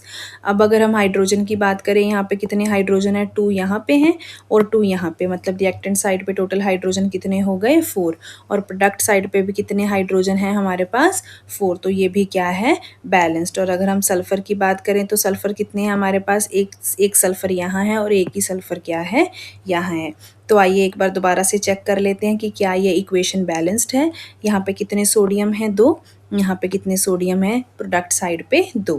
रिएक्टेंट साइड पे कितने ऑक्सीजन है, 2 और 4 6। यहाँ पे भी कितने हैं, 4 यहाँ पे और 2 यहाँ पे। ऑक्सीजन भी कितने हैं, दोनों तरफ 6। हाइड्रोजन कितने हैं, 2 यहाँ पे हाइड्रोजन है और यहाँ पे कितने हैं, 2 हाइड्रोजन यहाँ पे। मतलब रिएक्टेंट साइड पे टोटल हाइड्रोजन के कितने एटम हैं, 4।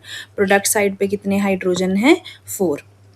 रिएक्टेंट साइड पे कितना सल्फर है, 1। और प्रोडक्ट साइड पे भी कितने सल्फर हैं, 1। तो इसका मतलब ये क्या हो गई हमारी फाइनल बैलेंस्ड केमिकल इक्वेशन। तो आइए चलिए इस रिएक्शन के बारे में और देखते हैं। सोडियम हाइड्रोक्साइड क्या होता है, सोडियम हाइड्रोक्साइड होता है हमारे पास स्ट्रॉन्ग बेस, और साथ में ये क्या है, H2SO4 sulphuric acid. Sulphuric acid क्या होता है, स्ट्रॉन्ग एसिड। तो हमें पता है कि जब स्ट्रॉन्ग एसिड और स्ट्रॉन्ग बेस आपस में रिएक्ट करते हैं तो वो क्या बनाते हैं, सॉल्ट प्लस साथ में क्या निकलता है, वाटर निकलता है। और ऐसी रिएक्शन को क्या बोला जाता है, न्यूट्रलाइजेशन, न्यूट्रलाइजेशन रिएक्शन। चलिए अगली इक्वेशन पे चलते हैं। अगली इक्वेशन क्या है हमारी, reaction between sodium chloride silver nitrate. जब सोडियम क्लोराइड ने सिल्वर नाइट्रेट के साथ रिएक्ट किया तो हमें क्या मिला, हमें मिला सिल्वर क्लोराइड और साथ में क्या मिला, सोडियम नाइट्रेट मिला। तो चलिए आइए सबसे पहले इस इक्वेशन की क्या करते हैं, बैलेंसिंग करते हैं। अगर हम रिएक्टेंट साइड पे देखें तो कितने सोडियम है, 1। प्रोडक्ट साइड पे कितने सोडियम है, 1। अगर हम रिएक्टेंट साइड पे क्लोरीन की बात करें तो कितने हैं, 1। प्रोडक्ट साइड पे कितने क्लोरीन हैं, 1। और अगर एजी सिल्वर की बात करें तो कितने सिल्वर हैं यहाँ पे, रिएक्टेंट साइड पे 1। और अगर प्रोडक्ट साइड की बात करें कितने सिल्वर हैं, अगेन 1। और अगर हम रिएक्टेंट साइड पे देखें तो हमारे पास कितने नाइट्रोजन हैं, 1। और यहाँ पे कितने नाइट्रोजन है प्रोडक्ट साइड पे, 1। ये भी बैलेंस्ड है। ऑक्सीजन की बात करें रिएक्टेंट साइड पे 3 है और प्रोडक्ट साइड पे भी कितने ऑक्सीजन है, 3। तो इसका मतलब ये इक्वेशन क्या है, ऑलरेडी बैलेंस्ड है। चलिए इस इक्वेशन के बारे में और जानते हैं कि ये कौन सी इक्वेशन है। अगर हम यहाँ पे ध्यान से देखें, sodium ions, chloride ions, silver ion Ag positive और नाइट्रेट आयंस। तो यहाँ पे हुआ क्या, Na पॉजिटिव ने किसके साथ कंबाइन किया, NO3 नेगेटिव के साथ कंबाइन करके क्या बनाया, सोडियम नाइट्रेट। और Ag पॉजिटिव आयन ने जब क्लोराइड आयन के साथ रिएक्ट किया तो क्या बनाया, सिल्वर क्लोराइड बनाया। तो इसका मतलब यहाँ पे क्या हुई है, exchange of ions between the compounds. तो ये कौन सी रिएक्शन हो गई, डबल डिस्प्लेसमेंट रिएक्शन हो गई हमारी ये। और इस रिएक्शन में जो ये सिल्वर क्लोराइड बना, तो ये सिल्वर क्लोराइड क्या होता है, सिल्वर क्लोराइड होगा इनसोल्यूबल वाइट प्रेसिपिटेट्स। हमें ये क्या मिलेंगे, वाइट प्रेसिपिटेट्स। वाइट प्रेसिपिटेट्स क्या होते हैं, इनसोल्यूबल वाइट कलर के सॉलिड को वाइट प्रेसिपिटेट बोला जाता है। और इसलिए इस रिएक्शन को हम और क्या बोल सकते हैं, प्रेसिपिटेशन रिएक्शन भी बोल सकते हैं। चलिए अगले क्वेश्चन पे चलते हैं। इसका अगला part, balance the chemical equation. अब ये इक्वेशन है क्या, equation between barium chloride and sulphuric acid. जब बेरियम क्लोराइड ने सल्फ्यूरिक एसिड के साथ रिएक्ट किया तो हमें क्या मिला, बेरियम सल्फेट, और साथ में क्या मिला हमें, HCl। तो आइए इस इक्वेशन को पहले बैलेंस करते हैं। रिएक्टेंट साइड पे कितने बेरियम हैं, 1 बेरियम एटम। प्रोडक्ट साइड पे कितने हैं, 1 बेरियम। क्लोरीन की बात करें, 2 क्लोरीन यहाँ पे हैं। यहाँ पे बात करें कितने क्लोरीन है, यहाँ पे 1 क्लोरीन है। तो अगर क्लोरीन को बैलेंस करना है तो मैं यहाँ पे क्या लगा दूंगी, 2 लगा दूंगी। अगर मैं आगे चलें, अब हम रिएक्टेंट साइड पे देखें कितने हाइड्रोजन हैं, 2 हाइड्रोजन हैं। अब प्रोडक्ट साइड पे भी कितने हाइड्रोजन हो गए, 2। रिएक्टेंट साइड पे कितने सल्फर हैं, 1। प्रोडक्ट साइड पे कितने हैं, 1। ऑक्सीजन कितने हैं रिएक्टेंट साइड पे, 4। प्रोडक्ट साइड पे कितने ऑक्सीजन हैं, 4 ऑक्सीजन है। तो ये क्या हो गई हमारी फाइनल बैलेंस्ड केमिकल इक्वेशन। तो अगर हम अब आगे इस इक्वेशन के बारे में देखें तो कौन सी इक्वेशन है ये, यहाँ देखें तो कौन से आयंस हैं, Ba+2 Cl negative. H positive SO4-2। तो यहाँ पे क्या हुआ, जो बेरियम आयंस हैं उन्होंने किसके साथ रिएक्ट किया, सल्फेट आयंस के साथ। क्लोरीन आयन क्लोराइड आयंस ने किसके साथ रिएक्ट किया, H पॉजिटिव आयंस के साथ रिएक्ट किया। हाइड्रोजन आयंस के साथ तो क्या बनाया, एक तो HCl बना, साथ में क्या बना, बेरियम सल्फेट। तो इसका मतलब यहाँ पे भी क्या हुआ है, exchange of ions between the compounds. तो ये भी क्या हो गई हमारी डबल डिस्प्लेसमेंट, ये भी क्या हो गई, डबल डिस्प्लेसमेंट हो गई। और यहाँ पे जो बेरियम सल्फेट होता है, अब तो आपको बहुत सारी रिएक्शंस में हम इसको ऑलरेडी कर चुके हैं। तो बेरियम सल्फेट क्या होते हैं, वाइट प्रेसिपिटेट। तो इसको मतलब हम इसको और क्या बोल सकते हैं, प्रेसिपिटेशन रिएक्शन भी बोल सकते हैं।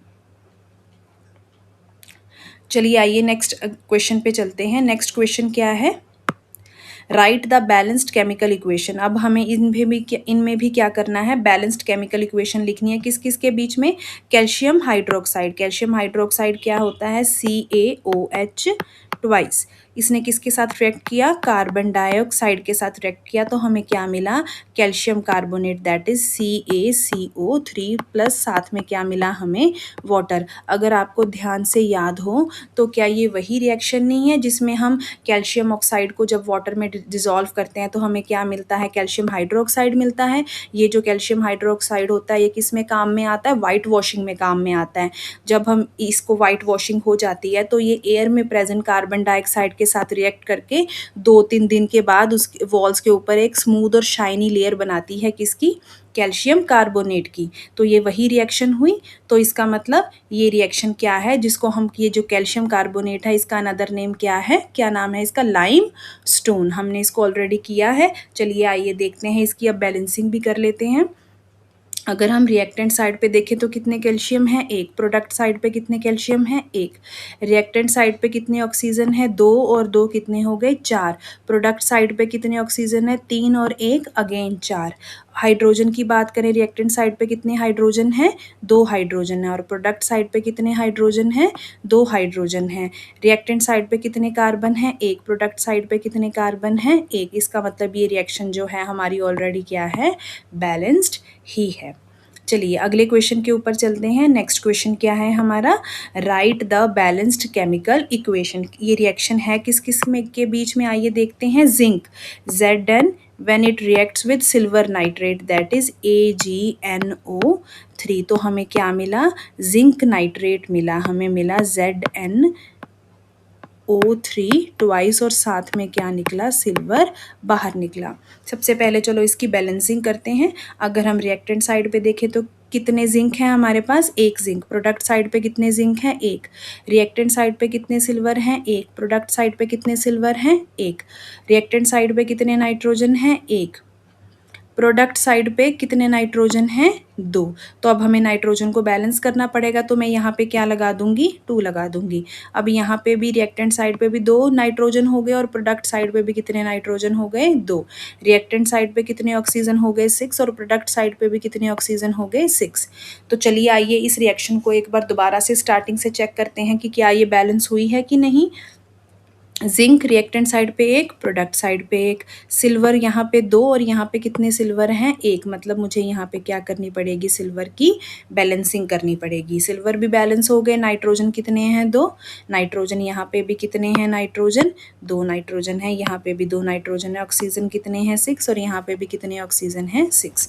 तो ये क्या हो गई हमारी फाइनल बैलेंस्ड केमिकल इक्वेशन। आइए इस रिएक्शन के बारे में और जानते हैं। अब इस रिएक्शन में हुआ क्या है, जिंक ने किसके साथ रिएक्ट किया है, सिल्वर नाइट्रेट के साथ।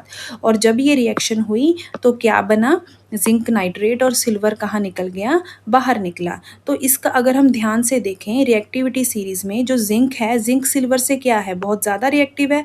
तो जिंक ने क्या किया, सिल्वर को उसकी जगह से क्या कर दिया, डिस्प्लेस कर दिया, और खुद क्या बना दिया, सिल्वर को बाहर निकाल दिया, खुद क्या बना लिया, जिंक नाइट्रेट। तो इसका मतलब ये कौन सी रिएक्शन हो गई, डिस्प्लेसमेंट रिएक्शन हो गई। और जो ये रिएक्शन होती है इसमें जो ये सिल्वर है, सिल्वर क्या करता है, एक ग्रेइश कलर का डिपॉजिट किसके ऊपर बना लेता है, जिंक के ऊपर। ये जो सिल्वर निकला है बाहर, ये जिंक मेटल के ऊपर एक ग्रे कलर की क्या बना लेता है, लेयर बना लेता है। और कौन सी रिएक्शन हो गई ये, डिस्प्लेसमेंट रिएक्शन। चलिए नेक्स्ट क्वेश्चन पे चलते हैं। अब हमारा नेक्स्ट क्वेश्चन क्या है, अब हमने किसकी right the balanced chemical equation, किस इस इक्वेशन को बैलेंस करना है। आइए देखते हैं क्या है। Aluminium plus copper chloride gives us aluminium chloride plus copper. चलिए आइए देखते हैं है क्या हमारे पास। सबसे पहले क्या किया, एल्यूमिनियम ने किसके साथ रिएक्ट किया, कॉपर क्लोराइड के साथ, CuCl2 के साथ। तो क्या बना, एल्यूमिनियम क्लोराइड AlCl3, और साथ में बाहर क्या निकला, कॉपर बाहर निकला। जब एल्यूमिनियम ने किसके साथ रिएक्ट किया, कॉपर क्लोराइड के साथ रिएक्ट किया, तो क्या मिला, एल्यूमिनियम क्लोराइड प्लस क्या निकला बाहर, कॉपर निकला। चलिए इस इक्वेशन को बैलेंस करते हैं। रिएक्टेंट साइड पे कितने एल्यूमिनियम है, एक। प्रोडक्ट साइड पे कितने एल्यूमिनियम है, एक। रिएक्टेंट साइड पे कितने कॉपर हैं, एक। प्रोडक्ट साइड पे कितने कॉपर हैं, एक। रिएक्टेंट साइड पे कितने क्लोरीन हैं, दो। प्रोडक्ट साइड पे कितने क्लोरीन हैं, तीन। तो इनको बैलेंस करने का तो अब एक ही तरीका है, यहाँ पे दो हैं, यहाँ पे तीन है। यहाँ पे हम 3 लगा देंगे तो यहाँ पे 6 हो जाएंगे, और अगर हम प्रोडक्ट साइड पे यहाँ पे 2 लगा देंगे तो यहाँ पे भी क्या हो जाएंगे, 6 हो जाएंगे। लेकिन आइए देखते हैं कि क्या कोई और एलिमेंट अनबैलेंस तो नहीं हो गया। रिएक्टेंट साइड पे कितने एल्यूमिनियम है, एक। प्रोडक्ट साइड पे अब कितने एल्यूमिनियम हो गए, दो। तो हमें यहाँ पे क्या लगाना पड़ेगा, 2 लगाना पड़ेगा। और यहाँ पे रिएक्टेंट साइड पे देखें कितने कॉपर हैं, 3। प्रोडक्ट साइड पे कितने कॉपर हैं, एक। तो यहाँ पे भी बैलेंसिंग के लिए क्या लगाना पड़ेगा, 3। क्लोराइड कितने हैं, 6, और यहाँ पे भी कितने हमारे पास Cl एटम्स हैं, यहाँ पे भी कितने हैं हमारे पास, 6। तो यहाँ से इक्वेशन हमारी क्या हो गई, बैलेंस हो गई। और अगर हम इस इक्वेशन को ध्यान से देखें तो इस इक्वेशन में भी क्या है, जो एल्यूमिनियम है, aluminium is more reactive than copper. तो एल्यूमिनियम क्या कर देगा, कॉपर को उसकी जगह से क्या करके डिस्प्लेस करके क्या बना देगा, एल्यूमिनियम क्लोराइड, और कॉपर कहाँ निकल जाएगा, बाहर निकल जाएगा। तो ये भी कौन सी रिएक्शन हो गई, डिस्प्लेसमेंट। ये भी कौन सी रिएक्शन हो गई, डिस्प्लेसमेंट रिएक्शन। नेक्स्ट हमारी इक्वेशन क्या है, right the balanced chemical equation. अब हमें किस किस के बीच में बैलेंस्ड केमिकल इक्वेशन लिखनी है, बेरियम क्लोराइड, बेरियम क्लोराइड मतलब BaCl2। अब इसने किसके साथ रिएक्ट किया, पोटाशियम सल्फेट K2SO4। तो हमें क्या मिला, बेरियम सल्फेट BaSO4, और साथ में क्या निकला, पोटाशियम क्लोराइड KCl। तो चलिए आइए इस इक्वेशन को बैलेंस करते हैं। अगर हम रिएक्टेंट साइड पे देखें, अगर हम रिएक्टेंट साइड पे देखें तो कितने बेरियम हैं, एक। प्रोडक्ट साइड पे कितने बेरियम हैं, एक। रिएक्टेंट साइड पे कितने क्लोरीन हैं, दो। प्रोडक्ट साइड पे कितने हैं, एक। तो क्लोरीन की बैलेंसिंग करने के लिए मुझे यहाँ पे क्या लगाना पड़ेगा, 2 लगाना पड़ेगा। अगर मैं आगे चलूँ, रिएक्टेंट साइड पे देखें तो कितने पोटाशियम हैं, दो। प्रोडक्ट साइड पे भी कितने पोटाशियम हैं, दो। रिएक्टेंट साइड पे कितने सल्फर हैं, एक। प्रोडक्ट साइड पे कितने सल्फर हैं, एक। रिएक्टेंट साइड पे कितने ऑक्सीजन हैं, 4। प्रोडक्ट साइड पे कितने ऑक्सीजन हैं, 4। तो इसका मतलब अब ये इक्वेशन क्या हो गई, बैलेंस्ड हो गई। तो चलिए आइए आगे देखते हैं कि ये कौन सी इक्वेशन है। अगर हम इसको ध्यान से देखें तो यहाँ पे हमारे पास है क्या, Ba+2 Cl negative, K positive SO4 -2। यहाँ पे हुआ क्या, बेरियम आयंस ने सल्फेट आयंस के साथ रिएक्ट करके क्या बना दिया, बेरियम सल्फेट बना दिया। बेरियम सल्फेट क्या होता है, वाइट कलर के प्रेसिपिटेट्स होते हैं। और साथ में क्या हुआ, जो क्लोराइड आयंस हैं उन्होंने पोटाशियम आयंस के साथ मिलके क्या बना दिया, पोटाशियम क्लोराइड बना दिया। तो इसका मतलब ये रिएक्शन क्या होगी, क्या हुई, इसमें क्या हुआ, exchange of ions between the compounds. तो ये कौन सी रिएक्शन हो गई, डबल डिस्प्लेसमेंट रिएक्शन। आइए नेक्स्ट क्वेश्चन देखते हैं। नेक्स्ट क्वेश्चन क्या है, right the balanced equation and identify the type of reaction. तो आइए देखते हैं ये केमिकल इक्वेशन है क्या, potassium bromide, potassium bromide KBr reacts with barium iodide BaI2। जब इन दोनों ने आपस में रिएक्ट किया तो हमें क्या मिला, पोटाशियम आयोडाइड, हमें क्या मिला, Ki पोटाशियम आयोडाइड, और साथ में क्या निकला, बेरियम ब्रोमाइड BaBr2 मिला हमें साथ में। चलिए आइए इसकी बैलेंसिंग करते हैं। अगर हम रिएक्टेंट साइड पे देखें तो कितने पोटाशियम हैं, एक। प्रोडक्ट साइड पे कितने पोटाशियम हैं, एक। रिएक्टेंट साइड पे कितने ब्रोमीन हैं, एक। प्रोडक्ट साइड पे कितने ब्रोमीन हैं, दो। तो हमें रिएक्टेंट साइड पे यहाँ पे 2 लगाना पड़ेगा, तो हमारे ब्रोमीन क्या हो गए, बैलेंस। अगर हम आगे देखें यहाँ पे कितने बेरियम हैं, एक रिएक्टेंट साइड पे, और प्रोडक्ट साइड पे कितने बेरियम हैं, एक। ये बैलेंस्ड है।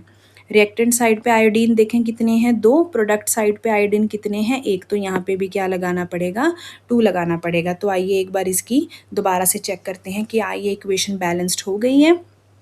क्या है, कितने पोटाशियम है, 2, इस तरफ भी कितने पोटाशियम है, 2, यहाँ पे कितने ब्रोमीन है, 2 ब्रोमीन है रिएक्टेंट साइड पे, प्रोडक्ट साइड पे कितने ब्रोमीन है, 2, रिएक्टेंट साइड पे कितने बेरियम है, 2, प्रोडक्ट साइड पे कितने बेरियम है, प्रोडक्ट साइड पे हमारे पास रिएक्टेंट साइड पे 1 बेरियम है, तो प्रोडक्ट साइड पे भी कितने बेरियम है, 1 ही बेरियम है।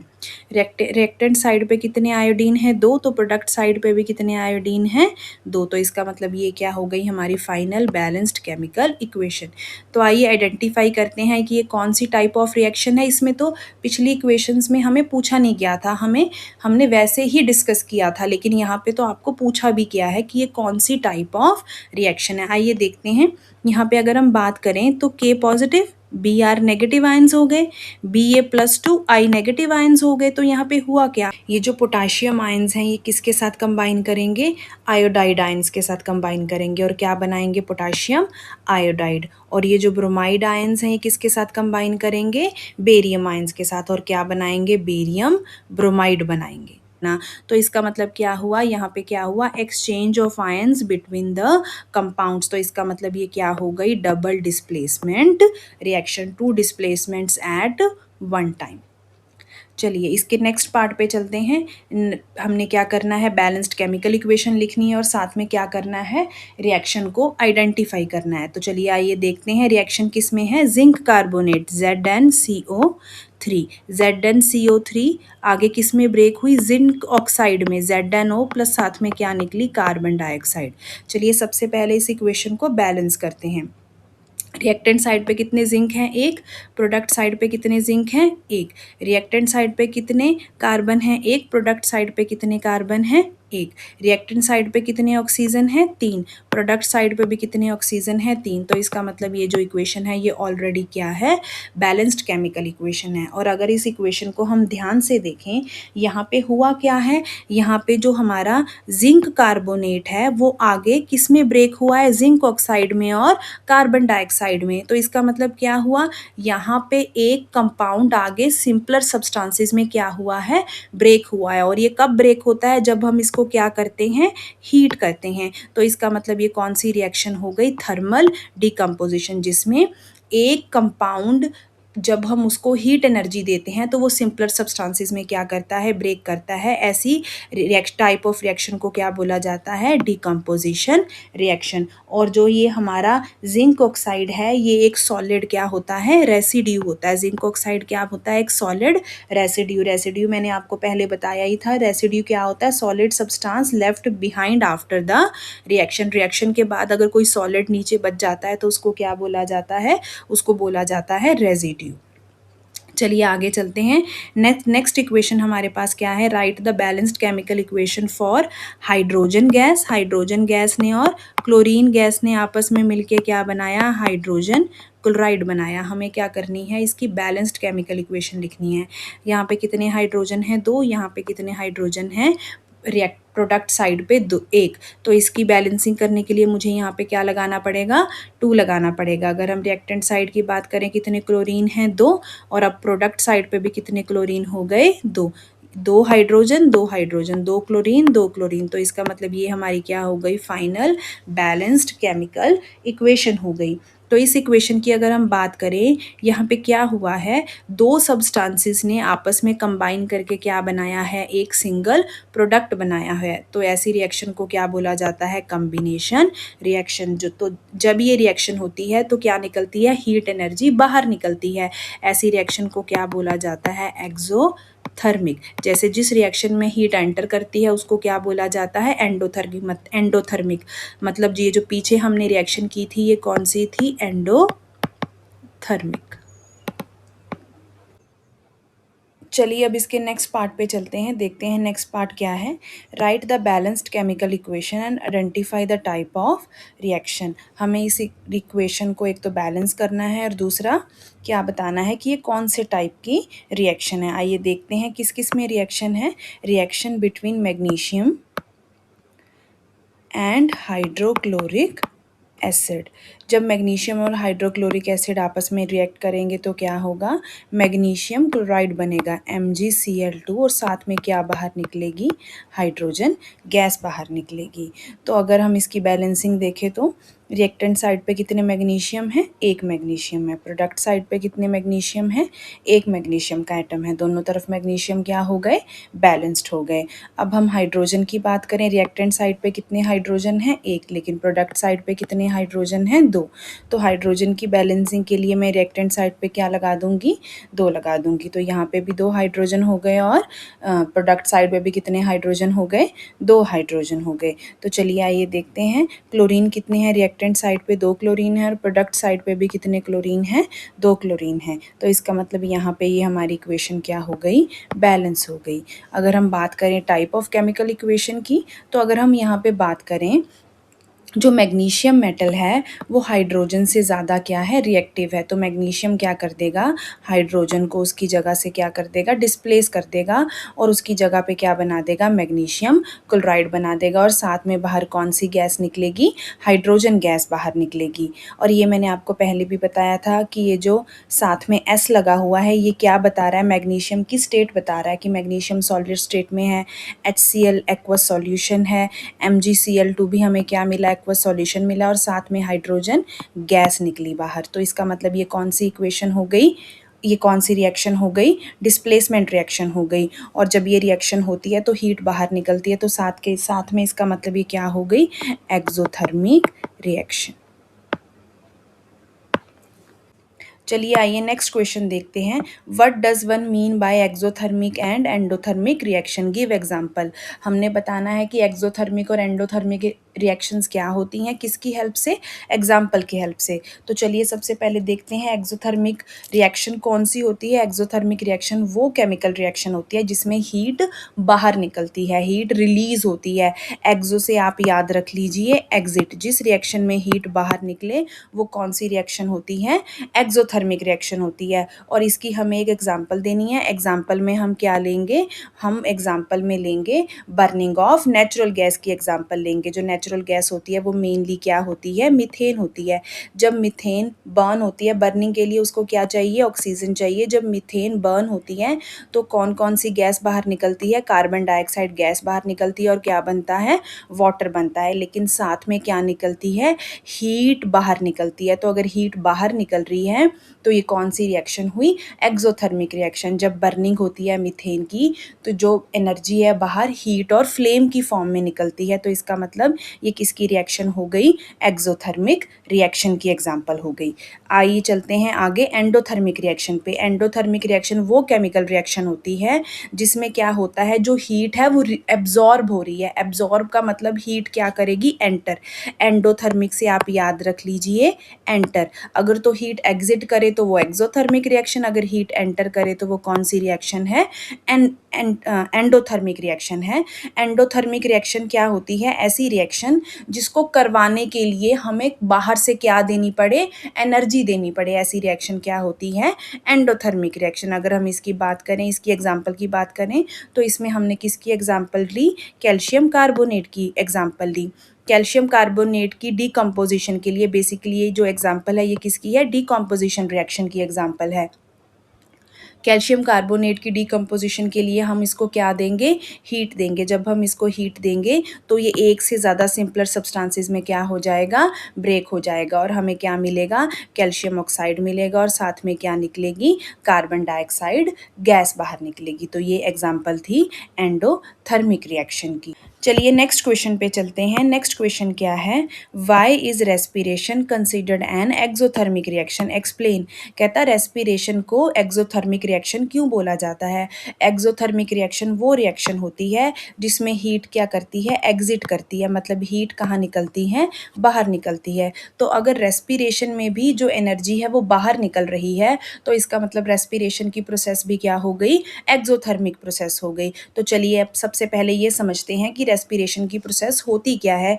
रेस्पिरेशन की प्रोसेस वो प्रोसेस है जिस प्रोसेस से लिविंग ऑर्गेनिजम्स फूड की ब्रेक डाउन करते हैं, किसके लिए? एनर्जी बनाने के लिए। तो इसका मतलब रेस्पिरेशन कौन सी प्रोसेस हो गई? Respiration is the process by which living organisms break down food to produce energy. मतलब रेस्पिरेशन से जो लिविंग रेस्पिरेशन में जो लिविंग ऑर्गेनिजम्स हैं वो फूड से क्या बना रहे हैं? एनर्जी बना रहे हैं, मतलब एनर्जी बाहर निकल रही है। आइए देखते हैं क्या दिया हुआ है यहाँ पे। respiration is considered an exothermic reaction because energy is released during the process। कहता क्योंकि एनर्जी क्या निकलती है? बाहर निकलती है। इन रेस्पिरेशन में क्या होता है? Glucose reacts with oxygen in the cells of the body. जो फूड में प्रेजेंट ग्लूकोज होता है वो किसके साथ रिएक्ट करता है? ऑक्सीजन के साथ रिएक्ट करता है और क्या बनाता है? कार्बन डाइऑक्साइड बनती है, वाटर बनता है और साथ में क्या निकलती है? एनर्जी निकलती है। और ये जो साथ में इस रिएक्शन से एनर्जी बाहर निकलती है, वही एनर्जी को हम अपनी डे टू डे लाइफ की एक्टिविटीज़ में क्या करते हैं? यूज़ करते हैं। This energy is used by the body to carry out various life processes. यही जो एनर्जी है ये हम अपनी वेरियस लाइफ प्रोसेसेस में क्या करते हैं? यूज़ करते हैं। और अगर हम इसकी केमिकल इक्वेशन देखें तो केमिकल इक्वेशन क्या होती है? जो ग्लूकोज होता है, ग्लूकोज का फॉर्मूला क्या होता है? C6H12O6। ये किसके साथ? ऑक्सीजन के साथ रिएक्ट करता है। जब ये ग्लूकोज ऑक्सीजन के साथ रिएक्ट करता है तो क्या बनता है? कार्बन डाइऑक्साइड बनती है, वाटर बनता है और साथ में क्या निकलती है? एनर्जी निकलती है। तो अगर एनर्जी बाहर निकल रही है तो इसका मतलब ये कौन सी प्रोसेस हो गई? इसका मतलब ये एक्सोथर्मिक प्रोसेस हो गई। चलिए नेक्स्ट क्वेश्चन पे चलते हैं। नेक्स्ट क्वेश्चन क्या है? Why are decomposition reactions called the opposite of combination reactions? Write equation for these reactions. अब हमें बताना है कि जो डिकम्पोजिशन रिएक्शन है उसको कम्बिनेशन रिएक्शन का ऑपोजिट क्यों बोला जाता है, और हमें इसको इक्वेशंस की हेल्प से एक्सप्लेन करना है। सबसे पहले देख लेते हैं कि ये कम्बिनेशन रिएक्शन होती क्या है। ऐसी रिएक्शन को कम्बिनेशन रिएक्शन बोला जाता है जिसमें दो से ज़्यादा सब्सटेंसेस आपस में मिलके एक सिंगल प्रोडक्ट बनाते हैं। ऐसी रिएक्शन को क्या बोला जाता है? Combination reaction. मतलब ऐसी रिएक्शन जिसमें दो या दो से ज़्यादा सब्सटेंसेस आपस में मिलके क्या बनाते हैं? एक सिंगल प्रोडक्ट बनाते हैं। ऐसी रिएक्शन को क्या बोला जाता है? Combination reaction. और आगे देखते हैं डीकम्पोजिशन रिएक्शन। डीकम्पोजिशन रिएक्शन वो रिएक्शन होती है जिसमें एक सिंगल कंपाउंड एक से ज़्यादा सब्सटेंसेस में क्या होता है? ब्रेक होता है। ऐसी रिएक्शन जिसमें एक सिंगल कंपाउंड एक से ज़्यादा सिंपलर सब्सटेंसेस में क्या होता है? ब्रेक होता है। इसको क्या बोला जाता है? Decomposition reaction. आइए इसको एक रिएक्शन से समझते हैं। ये रिएक्शन क्या है? Combination reaction. अब इस रिएक्शन में क्या हो रहा है? दो रिएक्टेंट्स आपस में मिलके क्या बना रहे हैं? एक सिंगल प्रोडक्ट। मतलब दो सब्सटेंसेस कंबाइन होके क्या बना रहे हैं? एक सिंगल प्रोडक्ट। ऐसी रिएक्शन को क्या बोला जाता है? कॉम्बिनेशन रिएक्शन बोला जाता है। आगे हमारे पास क्या है? Decomposition reaction. डिकम्पोजिशन रिएक्शन का मतलब क्या होता है? ऐसी रिएक्शन जिसमें एक सिंगल कंपाउंड एक से ज़्यादा प्रोडक्ट्स में क्या होता है? ब्रेक होता है। ऐसी रिएक्शन को क्या बोला जाता है? डिकम्पोजिशन रिएक्शन बोला जाता है। यहाँ पे एक ये कंपाउंड है हमारे पास कैल्शियम कार्बोनेट, वो किस में ब्रेक हुआ? कैल्शियम ऑक्साइड में और कार्बन डाइऑक्साइड में। जब हम कैल्शियम कार्बोनेट को हीट करते हैं तो वो किस में ब्रेक होता है? कैल्शियम ऑक्साइड में और कार्बन डाइऑक्साइड में ब्रेक होता है। तो ऐसी रिएक्शन जिसमें एक सिंगल कंपाउंड एक से ज़्यादा में ब्रेक हुआ वो डिकम्पोजिशन रिएक्शन। और ऐसी रिएक्शन जिसमें दो सब्सटेंसेस ने कंबाइन करके एक सिंगल प्रोडक्ट बनाया, ऐसी इक्वेशन को क्या कहते हैं? Combination reaction. चलिए नेक्स्ट क्वेश्चन पे चलते हैं। नेक्स्ट क्वेश्चन क्या है? Write one equation each for the decomposition reaction where energy is supplied in the form of heat, light और इलेक्ट्रिसिटी। अब नेक्स्ट क्वेश्चन में हमें क्या देनी है? एक एक इक्वेशन देनी है किसकी? डिकम्पोजिशन रिएक्शन की, जहाँ पे जो एनर्जी सप्लाई की जा रही है वो या तो हीट की फॉर्म में सप्लाई की जा रही हो, या लाइट की फॉर्म में सप्लाई की जा रही हो, या फिर इलेक्ट्रिसिटी की फॉर्म में सप्लाई की जा रही हो। तो चलिए आइए इसकी एक एक इक्वेशन देखते हैं, लेकिन उससे पहले एक बार दोबारा से रिकॉल करते हैं कि डिकम्पोजिशन रिएक्शन होती क्या है। डिकम्पोजिशन रिएक्शन वो रिएक्शन होती है जिसमें एक कंपाउंड एक से ज़्यादा सिंपलर सब्सटेंसेस में ब्रेक होता है।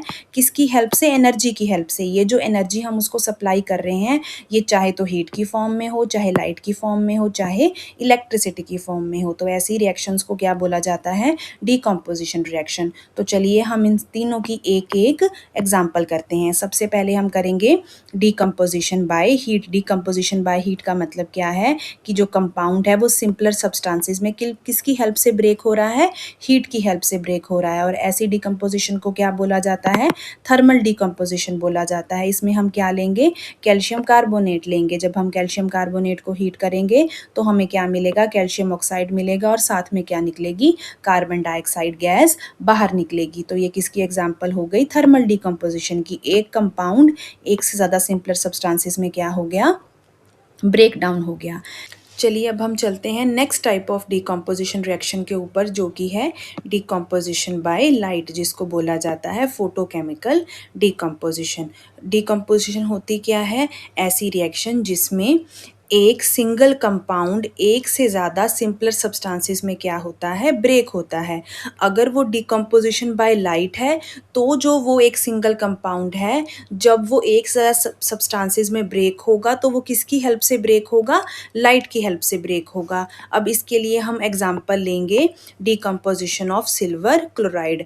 जब हम सिल्वर क्लोराइड को सनलाइट में रखेंगे तो लाइट की हेल्प से ये किस में डिकम्पोज होगा, सिल्वर में, और साथ में कौन सी गैस निकलेगी, क्लोरीन गैस निकलेगी। इसको हम क्या बोलेंगे, डिकम्पोजिशन बाय लाइट। चलिए नेक्स्ट पे चलते हैं, जो कि क्या है, डिकम्पोजिशन बाय इलेक्ट्रिसिटी। यहाँ पे हम डिकम्पोजिशन करवाएंगे, मतलब एक कंपाउंड को एक से ज़्यादा सिंपलर सब्सटेंसेस में ब्रेक करवाएंगे with the help of electricity. और ऐसी डिकम्पोजिशन को क्या बोला जाता है, इलेक्ट्रोलिटिक डिकम्पोजिशन। तो आइए इसकी एग्जांपल देखते हैं। इसमें हम क्या करेंगे, हम वाटर में से जब इलेक्ट्रिक करंट पास करवाएंगे तो वो किस में डिकम्पोज हो जाएगा, हाइड्रोजन गैस में और ऑक्सीजन गैस में। इसको क्या बोला जाता है, इलेक्ट्रोलिसिस ऑफ वाटर भी बोला जाता है। इसमें भी क्या हुआ, एक कंपाउंड जो था वो एक से ज़्यादा सिंपलर सब्सटेंसेस में क्या हो गया, ब्रेक हो गया। तो ये किसकी एग्जांपल हो गई, इलेक्ट्रोलिटिक डिकम्पोजिशन की। चलिए नेक्स्ट क्वेश्चन पे चलते हैं। अब नेक्स्ट क्वेश्चन क्या है हमारे पास, आइए देखते हैं। What is the difference between displacement and double displacement reaction, right equations for these. हमने डिस्प्लेसमेंट रिएक्शन और डबल डिस्प्लेसमेंट रिएक्शन को एक्सप्लेन करना है और साथ में दोनों की क्या देनी है, एक एक इक्वेशन देनी है, केमिकल इक्वेशन। सबसे पहले जल्दी से देखते हैं डिस्प्लेसमेंट रिएक्शन होती क्या है। डिस्प्लेसमेंट रिएक्शन वो रिएक्शन होती है जिसमें एक ज़्यादा रिएक्टिव जो मेटल होती है वो लीस्ट रिएक्टिव मेटल को उसकी जगह से क्या कर देती है, रिप्लेस या डिस्प्लेस कर देती है। उसको क्या बोला जाता है, डिस्प्लेसमेंट रिएक्शन बोला जाता है। तो आइए देखते हैं क्या है। इन this reaction one element replaces other element from its compound. इसमें एक एलिमेंट दूसरे एलिमेंट को उसके कंपाउंड से क्या कर देता है, रिप्लेस कर देता है। और जो रिप्लेस करेगा वो क्या होगा, more reactive than the other. ऐसी रिएक्शन को क्या बोला जाता है, डिस्प्लेसमेंट रिएक्शन बोला जाता है। तो आइए इसकी एग्जांपल देखते हैं। इसकी एग्जांपल क्या है, जब हम कॉपर सल्फेट के सॉल्यूशन में क्या डालेंगे, आयरन डालेंगे, तो iron being more reactive copper को उसकी जगह से क्या कर देगा, डिस्प्लेस कर देगा और क्या बना देगा, फेरस सल्फेट बना देगा और कॉपर बाहर निकल जाएगा। ऐसी रिएक्शन को क्या कहते हैं, डिस्प्लेसमेंट रिएक्शन। क्योंकि कॉपर अपनी जगह से क्या हो गया, डिस्प्लेस हो गया। किसने कर दिया, आयरन ने। क्यों कर दिया, because iron is more reactive than copper. चलिए अब डबल डिस्प्लेसमेंट देखते हैं कि डबल डिस्प्लेसमेंट क्या होती है। डबल डिस्प्लेसमेंट रिएक्शंस वो रिएक्शंस होती हैं जिसमें exchange of ions between the compounds होता है। ऐसी रिएक्शन जिसमें दो कंपाउंड्स के बीच में एक्सचेंज ऑफ आयंस हो जाए उसको क्या बोला जाता है, डबल डिस्प्लेसमेंट बोला जाता है। इसको डबल डिस्प्लेसमेंट क्यों बोला जाता है, डबल मीन्स दो। इसमें क्या होता है, एक टाइम पे दो डिस्प्लेसमेंट्स होती हैं, तो इसका मतलब इसको क्या बोल दिया यहाँ से, डबल डिस्प्लेसमेंट। तो आइए इसकी डेफिनेशन देखते हैं। In this reaction two compounds exchange their ions to form two new compounds. जब ये आपस में अपने आयंस एक्सचेंज करते हैं तो ये क्या बनाते हैं, दो नए कंपाउंड्स बनाते हैं। तो आइए इसकी इक्वेशन देखते हैं। इसकी इक्वेशन हमने कौन सी ली, reaction between sodium sulphate and barium chloride. ये जो सोडियम और आयन होते हैं Na पॉजिटिव आयंस होते हैं और सल्फेट आयंस SO4 -2 आयंस होते हैं। Barium ions Ba+2, chloride ion Cl negative. तो यहाँ पे हुआ क्या, जो सोडियम आयन्स है उन्होंने क्लोराइड आयन के साथ कंबाइन करके क्या बनाया, सोडियम क्लोराइड बनाया। और जो बेरियम आयन्स है उन्होंने सल्फेट आयन्स के साथ कंबाइन करके क्या बनाया, बेरियम सल्फेट बनाया। तो इसमें हुआ क्या, exchange of ions between two compounds, और यहाँ से हमें क्या मिले, दो नए कंपाउंड्स मिले। तो ऐसी ऐसी रिएक्शन को क्या बोला जाता है, डबल डिस्प्लेसमेंट रिएक्शन बोला जाता है। और जो ये बेरियम सल्फेट होते हैं ये क्या होते हैं, हमारे पास वाइट कलर के प्रेसिपिटेट्स होते हैं। तो ये कौन सी रिएक्शन हो गई, डबल डिस्प्लेसमेंट रिएक्शन। चलिए आइए नेक्स्ट क्वेश्चन देखते हैं। In the refining of silver the recovery of silver metal from silver nitrate solution involves displacement bye copper metal, write down the reaction involved. कहता कि जब हम रिफाइनिंग ऑफ सिल्वर करते हैं, रिफाइनिंग ऑफ सिल्वर का मतलब क्या होता है, ये वो प्रोसेस है जिसमें हम इम्प्योर सिल्वर में से क्या करते हैं, इम्प्योरिटीज़ को क्या करते हैं, रिमूव करते हैं। कहता जब हमने सिल्वर नाइट्रेट सॉल्यूशन में से सिल्वर ऑब्टेन करना है तो हम रिएक्शन की फॉर्म में लिखें कि कैसे कॉपर मेटल क्या करता है, सिल्वर को डिस्प्लेस करता है, किस में से, सिल्वर नाइट्रेट के सॉल्यूशन में से। तो आइए देखते हैं इसकी रिएक्शन क्या होगी। हमने इसमें किया क्या, सिल्वर नाइट्रेट में हमने क्या ऐड किया, कॉपर ऐड किया। Copper being more reactive than silver, silver को उसकी जगह से क्या कर देगा, डिस्प्लेस कर देगा। जब कॉपर ने सिल्वर को उसकी जगह से डिस्प्लेस किया तो उसने क्या बना लिया, कॉपर नाइट्रेट बना लिया, और सिल्वर कहाँ निकल गया, बाहर निकल गया। और ये जो सिल्वर है और ये क्या करेगा, कॉपर मेटल के ऊपर क्या हो जाएगा, डिपॉजिट हो जाएगा। तो ये क्या हुई, एक डिस्प्लेसमेंट रिएक्शन जिसमें कॉपर ने सिल्वर को उसकी जगह से डिस्प्लेस करके क्या बना दिया, कॉपर नाइट्रेट बना दिया, और बाहर क्या निकला, सिल्वर। और ये सिल्वर किसके ऊपर डिपॉजिट हुआ मिलेगा हमें, कॉपर के ऊपर। चलिए नेक्स्ट क्वेश्चन देखते हैं। What do you mean by precipitation reaction, explain by giving examples. हमें इसमें प्रेसिपिटेशन रिएक्शन के बारे में बताना है और क्या देनी है, इसकी एग्जांपल देनी है। तो चलिए आइए देखते हैं। सबसे पहले ये देखते हैं कि प्रेसिपिटेशन रिएक्शन होती क्या है। प्रेसिपिटेशन रिएक्शन वो रिएक्शन होती है जिसमें दो सॉल्यूबल कंपाउंड्स आपस में मिलके एक इनसॉल्यूबल सॉलिड बनाते हैं, और ये जो इनसॉल्यूबल सॉलिड बनता है इसको क्या बोला जाता है, प्रेसिपिटेट बोला जाता है। तो इसका मतलब प्रेसिपिटेशन रिएक्शन कौन सी रिएक्शन हो गई, a reaction in which two soluble compounds react to form insoluble solid. या हम इसे कैसे कह सकते हैं, a precipitation reaction is a chemical reaction in which two aqueous solution, हम टू सॉल्यूबल कंपाउंड्स की जगह क्या यूज़ कर सकते हैं, two aqueous solution reacts to form an insoluble solid called precipitate. वो जो हमें रिएक्शन के बाद इनसॉल्यूबल सॉलिड मिलते हैं उनको क्या बोला जाता है, प्रेसिपिटेट बोला जाता है। और जिस रिएक्शन में प्रेसिपिटेट फॉर्म होते हैं ऐसी रिएक्शन को क्या बोला जाता है, प्रेसिपिटेशन रिएक्शन बोला जाता है। तो चलिए आइए इसकी एक एग्जांपल देखते हैं। इस एग्जांपल में है क्या, हमने क्या किया, बेरियम क्लोराइड BaCl2 को किसके साथ रिएक्ट करवाया, सोडियम सल्फेट के साथ रिएक्ट करवाया। जब इन दोनों की आपस में रिएक्शन होती है तो जो ये रिएक्शन है, this reaction is called double displacement reaction.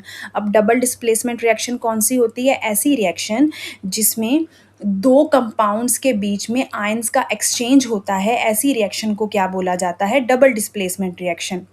अब यहाँ पे ये जो दो कंपाउंड्स हैं इनमें क्या होगा, एक्सचेंज ऑफ आयन्स। इनमें कौन कौन से आयन हैं, Ba+2 Cl negative, Na positive SO4-2। और ये जो बेरियम आयन्स हैं ये किसके साथ कंबाइन करेंगे, सल्फेट आयन्स के साथ कंबाइन करके क्या बनाएंगे, बेरियम सल्फेट। और जो ये क्लोराइड आयन्स हैं ये किसके साथ कंबाइन करेंगे, सोडियम आयन्स के साथ, और क्या बनाएंगे, सोडियम क्लोराइड बनाएंगे। और इस रिएक्शन के बाद जो हमें ये बेरियम सल्फेट मिलता है, ये बेरियम सल्फेट क्या होते हैं, वाइट कलर के प्रेसिपिटेट्स होते हैं, मतलब वाइट इनसॉल्यूबल सॉलिड मिलता है जिसको हम क्या बोलते हैं, प्रेसिपिटेट बोलते हैं। और ये किसकी एग्जांपल हो गई, प्रेसिपिटेशन रिएक्शन की। जिस रिएक्शन में हमें प्रेसिपिटेट्स मिल जाएं ऐसी रिएक्शन को क्या बोला जाता है, प्रेसिपिटेट रिएक्शन बोला जाता है। चलिए आइए नेक्स्ट क्वेश्चन करते हैं। Explain the following in terms of gain और loss of oxygen with 2 examples each.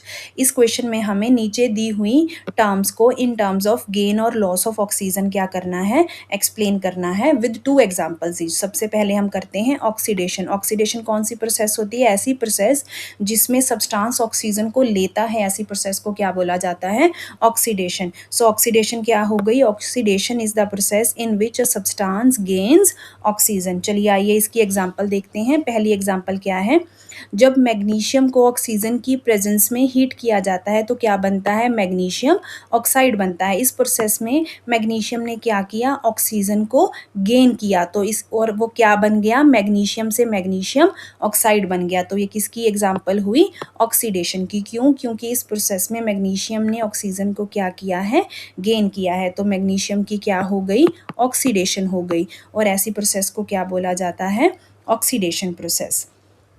Next क्या है हमारे पास, जब कार्बन ऑक्सीजन की प्रेजेंस में बर्न होता है तो क्या बनती है, कार्बन डाइऑक्साइड बनती है। और इस प्रोसेस में भी कार्बन ने ऑक्सीजन को क्या किया है, गेन किया है, और कार्बन से क्या बन गया, कार्बन डाइऑक्साइड बन गया। तो इसका मतलब कार्बन की भी क्या हुई है, ऑक्सीडेशन हुई है। तो यहाँ पे क्या हुआ है, ये भी किसकी एग्जाम्पल हो गई, ऑक्सीडेशन की एग्जाम्पल हुई। कार्बन इसमें क्या हुआ है, ऑक्सीडाइज्ड हुआ है। ऐसे ही मैग्नीशियम इसमें क्या हुआ है, ऑक्सीडाइज्ड हुआ है। तो ये दोनों किसकी एग्जाम्पल हो गई, ऑक्सीडेशन की। क्यों, क्योंकि दोनों में गेन ऑफ ऑक्सीजन हुआ है। चलिए नेक्स्ट चलते हैं इसके नेक्स्ट पार्ट पे, जो कि है रिडक्शन। अब रिडक्शन कौन सी प्रोसेस होती है, ऐसी प्रोसेस जिसमें जो सब्सटेंस है ऑक्सीजन को क्या कर दे, लूज कर दे। जिसमें सब्सटेंस ऑक्सीजन को लूज कर देता है, ऐसी प्रोसेस को क्या बोला जाता है, reduction. In which the substance loses oxygen, मतलब सब्सटेंस अपनी ऑक्सीजन दे दे, ऐसी प्रोसेस को क्या बोला जाता है, रिडक्शन बोला जाता है। Reduction is the process in which substance loses oxygen. चलिए आइए इसको एग्जाम्पल की हेल्प से समझते हैं। पहली एग्जाम्पल क्या है, पहली एग्जाम्पल में जब कॉपर ऑक्साइड में से हाइड्रोजन गैस पास करवाई जाती है तो हमें क्या मिलता है, कॉपर, और साथ में क्या निकलता है, वाटर। तो इस एग्जाम्पल में क्या हुआ, जो कॉपर ऑक्साइड है उसने अपनी ऑक्सीजन को क्या कर दिया, लूज कर दिया। अगर कोई सब्सटेंस अपनी ऑक्सीजन को लूज कर दे तो वो क्या हो जाता है, रिड्यूस हो जाता है।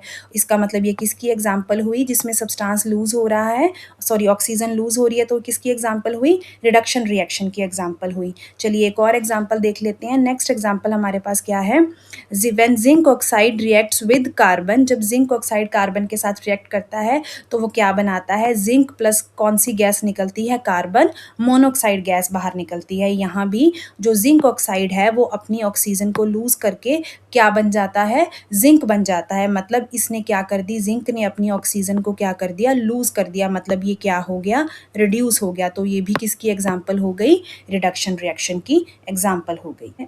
आइए चलिए नेक्स्ट क्वेश्चन पे चलते हैं। नेक्स्ट क्वेश्चन क्या है, अ shiny brown coloured element x on heating in air becomes black in color, name the element x and the black colored compound formed। हमने किया था, ये हमने एक एक्टिविटी की थी किसमें, ऑक्सीडेशन और रिडक्शन वाले टॉपिक में, जिसमें हमने क्या किया था, हमने जब ब्राउन कलर के कॉपर को हीट किया था तो क्या हुआ था, वो किस कलर में चेंज हो गया था, ब्लैक कलर में चेंज हो गया था। और उसके बाद क्या बना था, जब कॉपर ने ऑक्सीजन के साथ रिएक्ट किया था, ये रिएक्शन थी क्या, ये रिएक्शन थी जब कॉपर को ऑक्सीजन की प्रेजेंस में क्या किया गया, हीट किया गया, तो वो क्या बन गया था, कॉपर ऑक्साइड बन गया था। तो ये वही इक्वेशन हुआ, अ शाइनी ब्राउन कलर्ड एलिमेंट, कौन सा brown coloured element, copper, on heating in air becomes black in colour. और जब हम कॉपर की हीटिंग करते हैं तो वो किस कलर में चेंज हो जाता है, ब्लैक कलर में चेंज हो जाता है। नेम द एलिमेंट एक्स, तो इसका मतलब एक्स क्या हो गया हमारा, कॉपर हो गया। और जो हम सब्सटेंस बना बाद में जब हमने कॉपर की हीटिंग करी तो कौन सा सब्सटेंस हमें ब्लैक कलर का मिला, वो क्या था, कॉपर ऑक्साइड था। तो ये हो गई इसकी रिएक्शन। तो the element X is copper and the black colour compound formed is copper oxide. Next question क्या है, why do we apply paint on iron articles. कहता जो लोहे की बनी हुई चीज़ें होती हैं उनके ऊपर हम पेंट क्यों करते हैं, लोहे की बनी हुई चीज़ों के ऊपर हम पेंट इसलिए करते हैं ताकि हम उसको रस्टिंग से बचा सकें। रस्टिंग क्या होती है, जंग लगना। अब ये जंग होती क्या है, जो लोहे की बनी हुई चीज़ें होती हैं जब वो एयर, वाटर या एसिड्स के कांटेक्ट में आती हैं तो उसके ऊपर एक ब्राउन कलर की पाउडरी ग्रोथ हो जाती है, जिसको क्या बोला जाता है, रस्टिंग बोला जाता है। और जब हम आयरन के ऑब्जेक्ट्स के ऊपर पेंट करते हैं तो वो क्या करता है, वो आयरन के ऑब्जेक्ट्स के ऊपर एक प्रोटेक्टिव लेयर बना देता है, जो क्या करता है, जो मेटल है, जो आयरन है, उसको एयर वाटर के कांटेक्ट में आने से क्या करता है, रोकता है, जिससे क्या नहीं होती, रस्टिंग नहीं होती। रस्टिंग क्या होती है? एग्ज़ाम्पल है रस्टिंग, करोजन की एग्ज़ाम्पल है। अब करोजन क्या होती है? Corrosion is the slow destruction of metal due to its reaction with air, moisture etcetera. अब करोजन क्या होता है कि जो मेटल्स होती हैं, जब एयर, वाटर या एसिड्स के कॉन्टैक्ट में आती हैं, तो जो ये मेटल हैं वो क्या होनी शुरू हो जाती हैं? धीरे-धीरे डैमेज होनी शुरू हो जाती है। इसको क्या बोलते हैं? करोजन बोलते हैं। और जो रस्टिंग है ये करोजन का ही क्या है? एक एग्ज़ाम्पल है। तो इसीलिए हम आयरन के बने हुए आर्टिकल्स को क्या कहते हैं? पेंट करते हैं। क्या चलिए नेक्स्ट क्वेश्चन पे चलते हैं। Oil and fat containing food items are flushed with nitrogen why? कहता ऐसी फूड आइटम्स जिनमें ऑयल या फैट होता है, ऐसी फूड आइटम्स को पैक करने के लिए नाइट्रोजन क्यों फिल की जाती है? आइए देखते हैं। इसका रीज़न ये है कि जो नाइट्रोजन है, नाइट्रोजन बहुत ही लेस रिएक्टिव होती है। इसको इनर्ट गैस भी बोला जाता है। तो जब हम फूड आइटम्स में जैसे चिप्स हो गए, नमकीन हो गए, ऐसी जो फूड आइटम्स होती हैं जिनमें ऑयल या फैट होता है, जब ये ऑक्सीजन के कॉन्टैक्ट में आते हैं ना, तो इनकी रेंसिडिटी हो जाती है। रेंसिडिटी का मतलब क्या होता है? ऐसी फूड आइटम जिनमें ऑयल या फैट होता है, जब ये ऑक्सीजन के साथ रिएक्ट करते हैं, तो वो जो फूड आइटम होती है उसका स्मेल, उसका टेस्ट, उसका टेक्सचर सब क्या हो जाता है? स्पॉइल हो जाता है। तो मतलब फूड की क्या हो जाती है? स्पॉइलेज हो जाती है। तो जो नाइट्रोजन गैस है, फूड पैकेट्स में क्या किया जाता है? ऑक्सीजन को निकाल के क्या भरी जाती है? नाइट्रोजन भरी जाती है। और नाइट्रोजन क्या है? इनर्ट गैस है। ये बहुत ही लेस रिएक्टिव होती है, इसलिए ये फूड को ऑक्सीजन के कॉन्टैक्ट में नहीं आने देती और जो फूड है वो लंबे टाइम तक फ्रेश रहता है, उसकी स्पॉइलेज नहीं होती। इसीलिए इन फूड आइटम्स में जो आपने चिप्स वगैरह देखे होंगे, उनके अंदर जो वो हवा भरी हुई होती है, वो कौन सी गैस होती है? वो नाइट्रोजन गैस होती है, ताकि जो फूड आइटम है उसकी रेंसिडिटी ना हो और वो जो फूड आइटम्स है वो स्पॉइल ना हो, उनका टेस्ट और स्मेल चेंज ना हो। इसलिए उनमें क्या भरी जाती है? नाइट्रोजन गैस भरी जाती है, ताकि उसकी ऑक्सीडेशन ना हो, वो फूड आइटम्स ऑक्सीजन के साथ रिएक्ट ना करें। चलिए नेक्स्ट क्वेश्चन पे चलते हैं। नेक्स्ट क्वेश्चन क्या है? Explain the following terms with one example each. सबसे पहले क्या है? हमें किसको एक्सप्लेन करना है? करोजन को। तो करोजन होती क्या है? Corrosion is the slow destruction of metal due to its reaction with air, moisture and acid. Corrosion क्या होता है? जब मेटल्स जो हैं वो एयर, मॉइस्चर या फिर केमिकल्स के कॉन्टैक्ट में आती हैं, तो जो वो मेटल है वो डैमेज होने लग जाती है। ऐसी प्रोसेस को क्या बोला जाता है? करोजन बोला जाता है। और इसकी एग्जाम्पल क्या है? Rusting of iron. लोहे के ऊपर आपने ब्राउन कलर का पाउडरी ग्रोथ सा देखा हुआ होगा, ये क्या होता है? रस्टिंग होता है। ये किसकी एग्जाम्पल है? करोजन की एग्जाम्पल है। चलिए आगे चलते हैं। नेक्स्ट क्या है हमारे पास? रेंसिडिटी। अब रेंसिडिटी कौन सी प्रोसेस होती है? रेंसिडिटी वो प्रोसेस है जिसमें जो फूड आइटम्स होती हैं जिनमें फैट्स या ऑयल होता है, जब वो ऑक्सीजन के कॉन्टैक्ट में आती हैं तो उसका स्मेल और टेस्ट क्या हो जाता है? चेंज हो जाता है। ऐसी प्रोसेस को क्या बोला जाता है? रेंसिडिटी बोला जाता है। तो रेंसिडिटी क्या हो गई? Rancidity is the process in which fats and oils get oxidised. Oxidise मतलब ये ऑक्सीजन के साथ रिएक्ट करते हैं, leading to bad smell and taste, जिसके कारण वो जो फूड आइटम है उसका जो टेस्ट है और स्मेल है क्या हो जाता है? खराब हो जाता है, जिसको क्या बोला जाता है? रेंसिडिटी। आइए इसकी एग्जांपल देखते हैं। Spoilage of oily food like chips. जो चिप्स होते हैं वो ऑयल में फ्राई किए जाते हैं, तो अगर वो बहुत लंबे टाइम तक खुले पड़े रहें तो वो ऑक्सीजन के साथ क्या करते हैं? रिएक्ट करके उसकी ऑक्सीडेशन हो जाती है और उनका जो टेस्ट है, स्मेल है, वो क्या हो जाती है? चेंज हो जाती है। ये किसकी एग्जाम्पल है? ये एग्जाम्पल है रेंसिडिटी की। तो ये था हमारा पूरा चैप्टर। होपफुली आपको ये वीडियो पसंद आया होगा। अगर आपको ये वीडियो पसंद आया है तो मेरे चैनल को लाइक, सब्सक्राइब और शेयर ज़रूर करिए। Thank you.